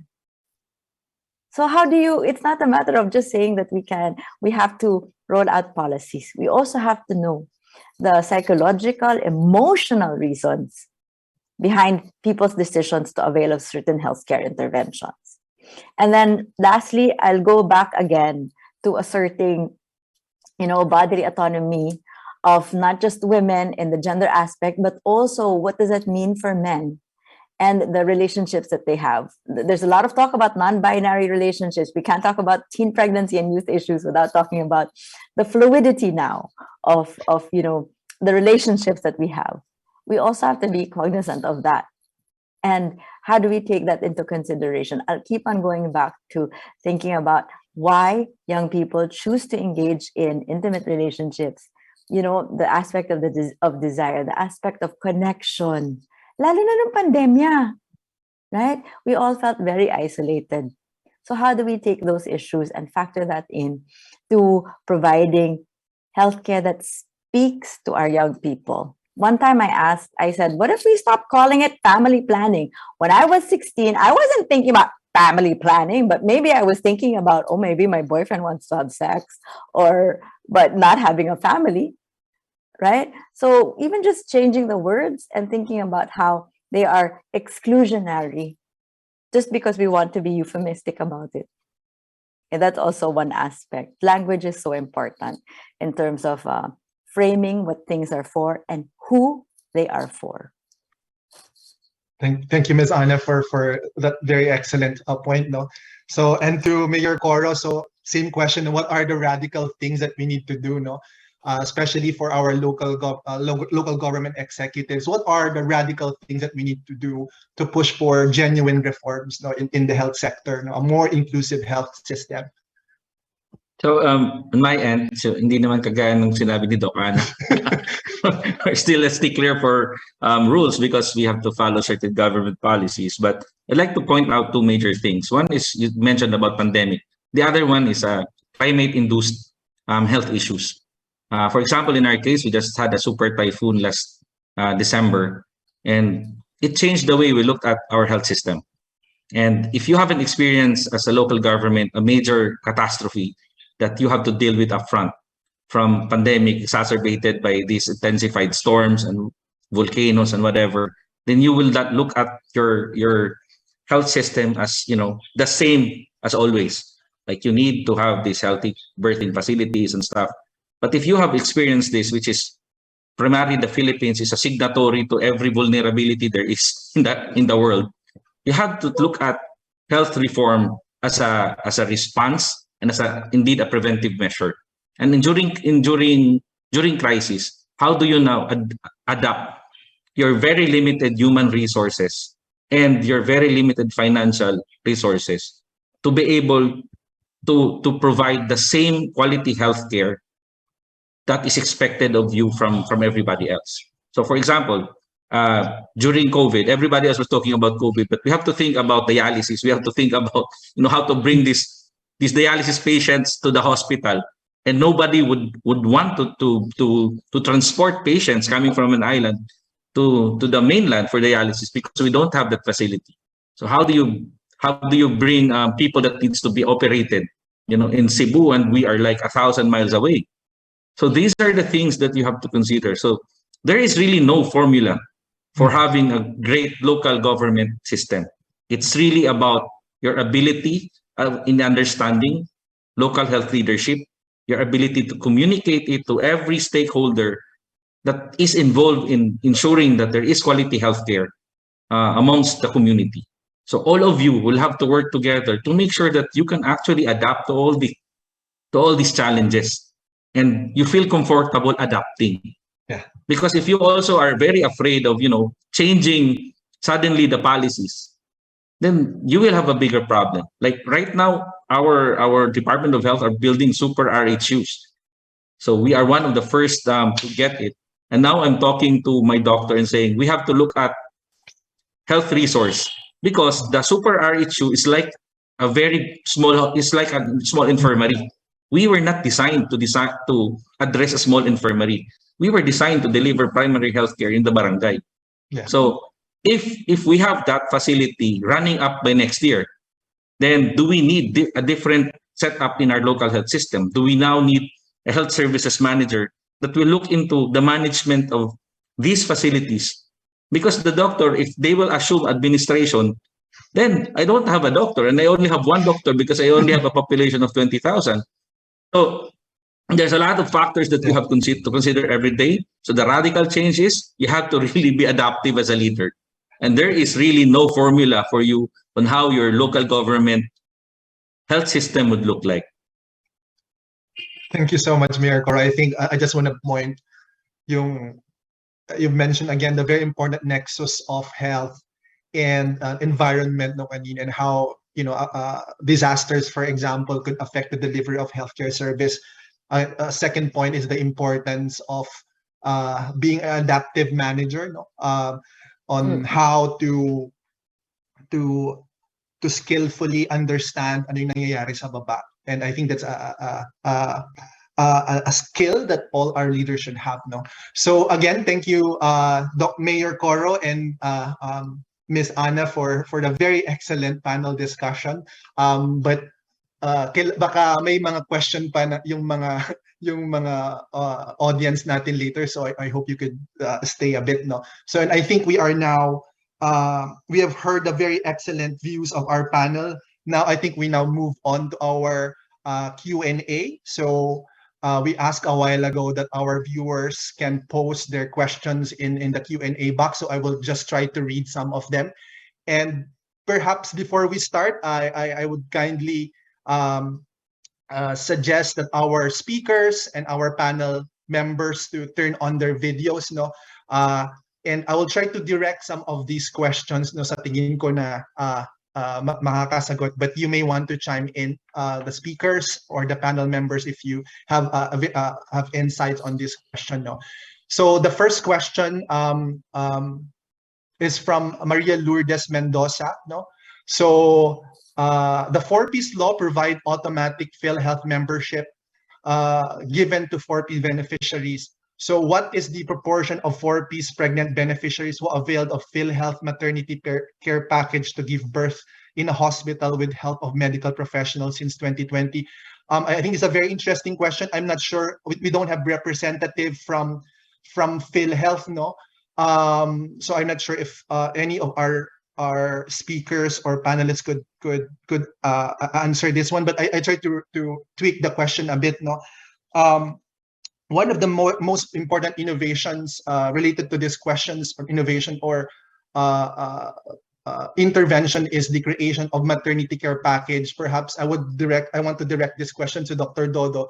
Doc, what do you think is the impact of covering or introducing maternity care package on the supply and demand of healthcare, particularly among our poor population? Do you have any sense on what were the impact, especially on health facilities, on demand side? So do you have any insights on this, the expansion of MCP package? Doc Dodo, do you have any insights?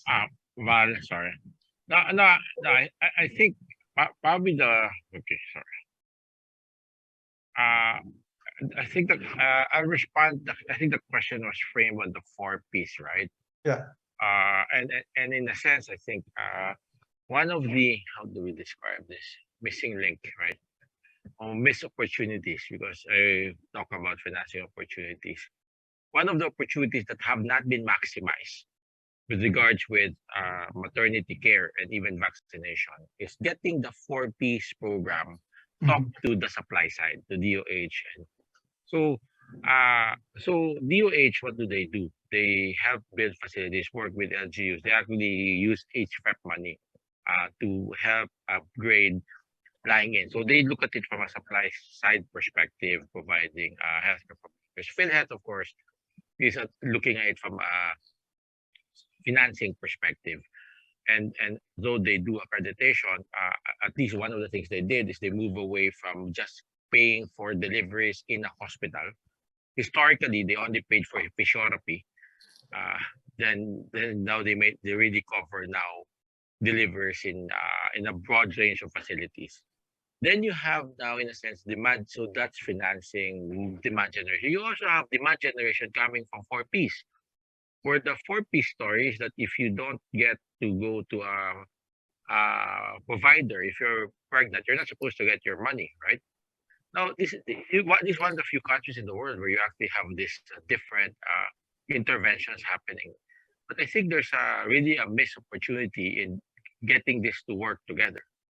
And the fact that nobody can answer now the question being asked on what are the numbers of 4Ps who got PhilHealth basically signals that. Now, I probably would ask the question, how about those vaccinated? Because the other 4P requirement is that if you're vaccinated, you're supposed to also, that's a requirement to get money. So I would think if it worked, then everybody who is 4P should be vaccinated. But why are the numbers showing that the vaccination numbers for the poor is low? That's a study you guys just did. So again, there's a mismatch, right? And when you talk to the supply side people, DOH, they look at it from a supply side. We buy these vaccines, we deliver it down to the region. Then that's the LGU problem. But so I think that's where the problem is. The mismatch. Yeah. So there's a mismatch in numbers, right? No. To be consistent with the presentation, I said I think they haven't maximized the opportunities. Yeah. Okay. So, and I think in the Philippines, a lot of programs are good. So even the financing presentation I did, that's all within this policy. So that's why I titled it "Maximizing the Opportunities." It's there. It's just maximizing policy actions, policy laws, policy directives that's already been passed. And so I hope that responds to the question. Of course, Dr. Dodo. Thank you so much for that question. No? So I'm gonna read another questions related to PhilHealth. I hope Dr. Yu could answer this. No, it's quite a long question. So the PhilHealth contribution increase in 2022 at 4% dramatically is hurting employees. For me, my PhilHealth premium used to be 900. Now it's 1,600. So the meager increase in my salary was just eaten up by the increase in PhilHealth contribution. Next year, it will increase at 4.5%, especially on my contribution will be at 2,000 pesos. No? So I think the question here is about the increase in premium payments, and that increase is creeping into the salary of a lot of individuals. No? So in this scenario, do you think it speaks of just and positive economic reform? So what do you think of this, Dr. Yu? I think this is relevant also to the question on solidarity. No, when we talk about solidarity, those who can pay will pay more, and those who can't will be subsidized. No, but I think just to piggyback on this question, no, is there is always this sentiment that that kind of redistribution might not be suitable for Filipino culture. Is there any anthropological basis of redistribution and solidarity? No, I think it's a sub question of the first question. So, Dr. Yu, do you have any insights on this? Well, based on that question alone, it's difficult to say exactly whether it's a right or wrong. That the question deserves a right or wrong answer. That's really something that we shy away from in terms of anthropological research. What I would like to point out is that for any kind of reform to actually prosper, it shouldn't just be one-sided, diba? Any kind of reform should not be pushed by government without actually reflecting the sentiments of the people. Because again, at the end of the day, what I'm advocating for is getting the side of the people. Now, why do people do the things they do? Why do people do not do the things they do? And that's very relevant in terms of healthcare. So, for example, if you have a kind of policy that's envisioned to improve economic gains, to supposedly improve in the long run the healthcare of people and how they get to finance it, or how the state gets to finance it. At the end of the day, you also have to ask the question: does that actually reflect what's happening on the ground? Does that reflect what people think on the ground, how they're experiencing it? Because if you're just gonna push reform without actually considering how people experience it, how people view it, then I don't think you're gonna get, for lack of a better term, a satisfied population. I don't think you're gonna get a lot of support for it, not just for the present legislation, but for future legislation. I would even go further as to say that you're laying the ground for dissatisfaction, for widespread dissatisfaction. So I don't think it's my place to say whether such reform is right or wrong. What I would like to push is for any kind of policy to actually consider what people think. Because earlier, I really agree with what Miss Anna said. No, at the end of the day, we can't just impose on people. We have to recognize that they have agency, that they have experiences of their own that may not be commensurate with what we know, supposedly as experts, as legislators. But those kinds of experiences matter in the long run in terms of pushing for so-called reform. Because you have to ask, who are we reforming these things for? And what are we reforming it for?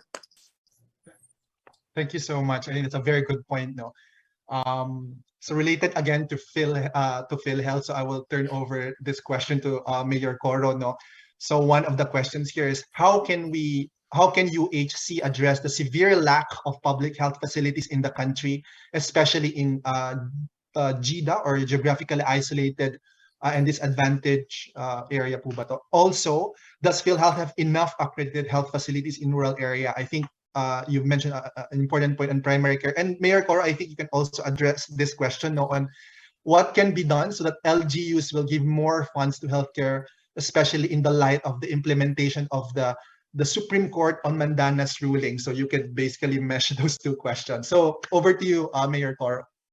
Thank you, sir. First, on the UHC and the lack of facilities, again, as we mentioned earlier, it's really about understanding how your local health system delivery will work, considering all the factors in your locality. PhilHealth is not used in any of the primary healthcare facilities. It's only used in your tertiary care facility. So your primary care facility, financing for that is very different Entirely different. Normally about local governments providing whatever they can, and DOH providing some support in terms of medicines, equipment, and other trainings to capacitate your local health resources so that they could deliver appropriately the health advocacies we want to push, so that we could lower the need for, hopefully, for people getting into hospitals. So the second really is understanding logistics, because you have to understand the logistics, both in terms of delivering what needs to be delivered in the GIDA areas, so in the mountains, in the islands, in wherever, even remote areas within an urban setting. So how do you deliver the medicine, at least the essential medicines that they could easily avail? How to maximize technology? It's now part of logistics. You can do telemed. You don't have to be in the hospital because you immediately had the fever. Immediate reaction is, do you really actually need to go to the hospital? So there needs to be an advocacy for that. What are the available technologies that we can maximize so that these health services are still very much available in GIDA areas? And we did that during the pandemic. We had a lot of telemed programs run by local governments together with several of the health experts. So we were able to address that. Then now we have new health facilities that are being built, basically looking at diagnostics as a new way of minimizing traffic towards the hospitals. And if you have that specific diagnostic facilities in strategic locations, that's where PhilHealth can probably come in and start financing those things. So that, again, you don't have to increase traffic in the hospital. So to answer also the mandanas is not really about, it's not big. I mean, for a lot of people who think mandanas is big amount, it's not. And the way you access the mandanas, it has to go through a lot of regular processes as well of the local government. So if you have a 57% increase, it means the totality. It means an increase in the salary, in your personnel costing, increase in your contribution to the disaster fund, to the developmental fund. So health financing is on the MOE of a local government. And that's very small. It's very, very small. If you decide to focus on health, spending, let's say, 12% of your budget, it probably includes already, bulk of that would probably be health human resource cost, sweldo. So if you remove the sweldo, that's very minimal already. And the impact of mandanas is not really that. That's why you have to go back to the primary objective of how the whole health system works. It starts with primary health care. And if you fix the primary health care in local governments, in barangays, and everything else will just flow. Which means you lessen the burden on the hospital. Kasi naman yung bottom line yan. If you increase burden in the hospital, the whole thing will just fail. That's what happened with COVID. Because we don't know what to do in the local government. Everybody just goes to the hospital. We could not lessen that. So our strategy was to lock down everybody. You cannot move because we don't know what to do with you. But now, because we have better understanding of what we can do with you, what happens? More of the hospitals are relaxed. So we can now explore other services that we need to deliver. So yun lang yan. I mean, it's a cycle. There's really no end to how we will address health systems because the challenges are changing. Urbanization, and you have climate change, and you have a lot of issues that are appearing. So wala talagang walang fixed solution of how we could address financing. It's just a process that we have to live with every day. Thank you so much, Mayor Gore. I think you reinforce again the importance of primary care, post-pandemic, and how it's important in our recovery, So thank you for that, Mayor Gore. I think this question is for Dr. Joudane and Miss Anna. So let me know if you can address this question. Is there a special interest locally in terms of financial investment planning for the marginalized population, especially for programs related to human rights and HIV for the key populations? Now that there is a very limited lens in the eyes of the law, especially for the LGBT communities and the criminalized and marginalized sector. So Ms. Anna, then maybe Dr. Joudane could provide some insights on this. I think my understanding of that question is how we can provide services for communities that are naturally pushed to the margins because of their sexual identity or their gender expression. There are very, like, what I would say, there's very solid movements, although in small pockets, for LGBT health services. For example, the Love Yourself Clinic, where I have been and I have tested the service myself, is a good example of where you can avail of free HIV testing and services, whether you are a man having sex with men, or you're gay, or you're a woman. I live in Germany now. I cannot get easily an HIV or a sexual health test as a woman. The primary are gay men or men who have sex with men. So that's one thing that we should also consider. Second is there's definitely a wider range now to make those services more inclusive. Like the LGBT community, when in those areas that I've seen where the movement is so solid. And, you know, JR, you were talking about the whole line, right, of communicating these services, making people know who it's for, when you should get it, what your symptoms are, and then the follow-up also for HIV treatment and all that. There is a very solid referral systems like in Cebu is one, in the Vicente Soto Clinic, for example, for HIV. I would like to see that same thing for maternal health and the way that we have reached out to young girls. But again, that goes back to, I'm sorry, I have to bring it back there. It goes back to gender stereotypes, you know? That's why it's still more accessible for men to get reproductive healthcare services, because generally we still think men, regardless of whatever their sexual orientation is, they have more permission, more latitude to have sex. Women are not supposed to. We're just supposed to have kids, and that's the gender stereotype that you're up against. I hope I was able to answer that question. Yeah. There are certain areas where there's very good reproductive health and HIV services. Perfect, Ms. Anna. And then perhaps Dr. Joudane, do you want to take a stab on this question? Yeah, thank you. I think it's a very important question, and I will, of course, echo Ms. Anna saying that we have here in the Philippines, you know, initiatives that are targeting, you know, the LGBTQI community.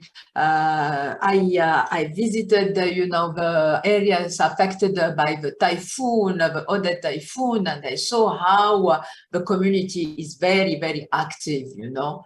But in the same time, of course, what at UNFPA we are doing, and we supported our partners, mainly, you know, at local levels, and I'm really very pleased to see Honorable Mayor Koro here, and I know how you know at local level the community is very, very active, but also many mayors are supporting, you know, initiatives to, you know, inform first about the services that are available for the adolescent and young people, and mainly for the marginalized people, and mainly for the key population and the LGBTQI population. They have access to services, and here we need, you know, to congratulate the mayors that put, you know, emphasis on this kind of initiatives. And we call, you know, for more initiatives and to have more, you know, mayors to join, you know, this movement. I think that I talked about the Kabayanihan, you know, initiative that we launched, is the dialogue between, you know, young people, and we, you know, facilitate you know, young people from the LGBTQI community to communicate with, you know, the decision makers. And this kind of dialogue also will help this population to make their needs, you know, more visible, and to ensure that, you know, the government at all levels, including at local level, invest more on providing services. And of course, I fully agree with Mayor Coro about how we need to invest more on the primary healthcare and to integrate, here we are talking about HIV, to integrate, you know, HIV in the essential SRH package for all without any exclusion, sorry, yeah. Thank you so much, Dr. John. That's very perfect. No, so I think I was instructed na it's already 11:25, so I think we need to wrap up the panel discussion. No, I mean the Q&A. So I would like to thank again our distinguished speakers, Dr. Joudane, Dr. Banzon, and Dr. Yu, and our excellent panel. Sana maulit po ulit, Miss Ana. And Mayor Doctor Coro. na ako next time. Mayor Coro, of course. And I think before we end, I would like to just to kind of summarize what we've discussed, no, before we show something later, no. So in summary, we have heard in details from Dr. Joudane and from Dr. Yu about the plights of our vulnerable population and the importance of social protection in addressing these plights. No? We have also heard the importance of understanding nexus of health and other sectors, and this was perfectly described by Mayor Coro, the importance of health and environment and with agriculture, etc. So I think that's very, very important points. The importance of primary healthcare on how to achieve a very efficient and equitable healthcare system. And this brings us to think through the importance of implementing genuine health reforms, meaning the importance of increasing public investments in health, not only increasing the public investment, but also spend better. No? We should spend more on primary healthcare and less of hospital-based healthcare facilities. No? And more importantly, the importance of investing in governance and institution building for the longer term. No? So it's also time to shift for a more progressive budgeting system that really pushes our resources to those who are in need. So we believe that the health sector is one of the areas that we can really pursue social justice in the society, in the broader society. You know? So it's a very important area or arena for us to push social justice. So again, I would like to thank our speakers and our panelists for this very excellent discussions. No? And I hope a lot of our viewers learned a lot or learned something path-breaking in this session. So I think that's it. So before we end, I would want to mention that the audience, I think, Thea, should we flash this one? Okay, so before I want to mention that the audience can, or the viewers can download the presentations of our panel, of our speakers, so that you can download it in our PIDS website, specifically in the DPRM website.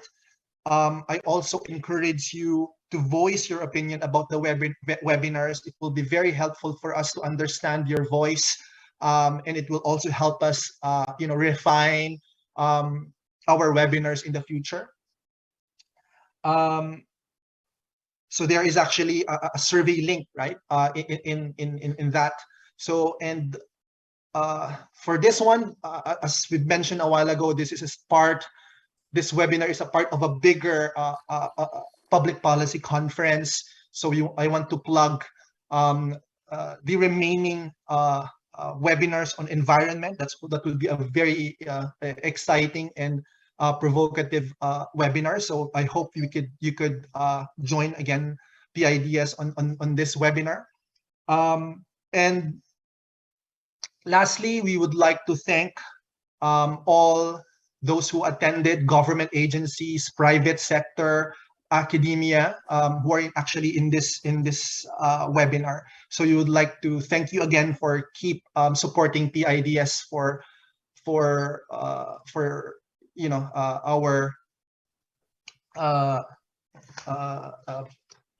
engagement with the public. So I think this is the end of our webinar. So maraming salamat po sa lahat, and I hope you learned something new today. So thank you so much.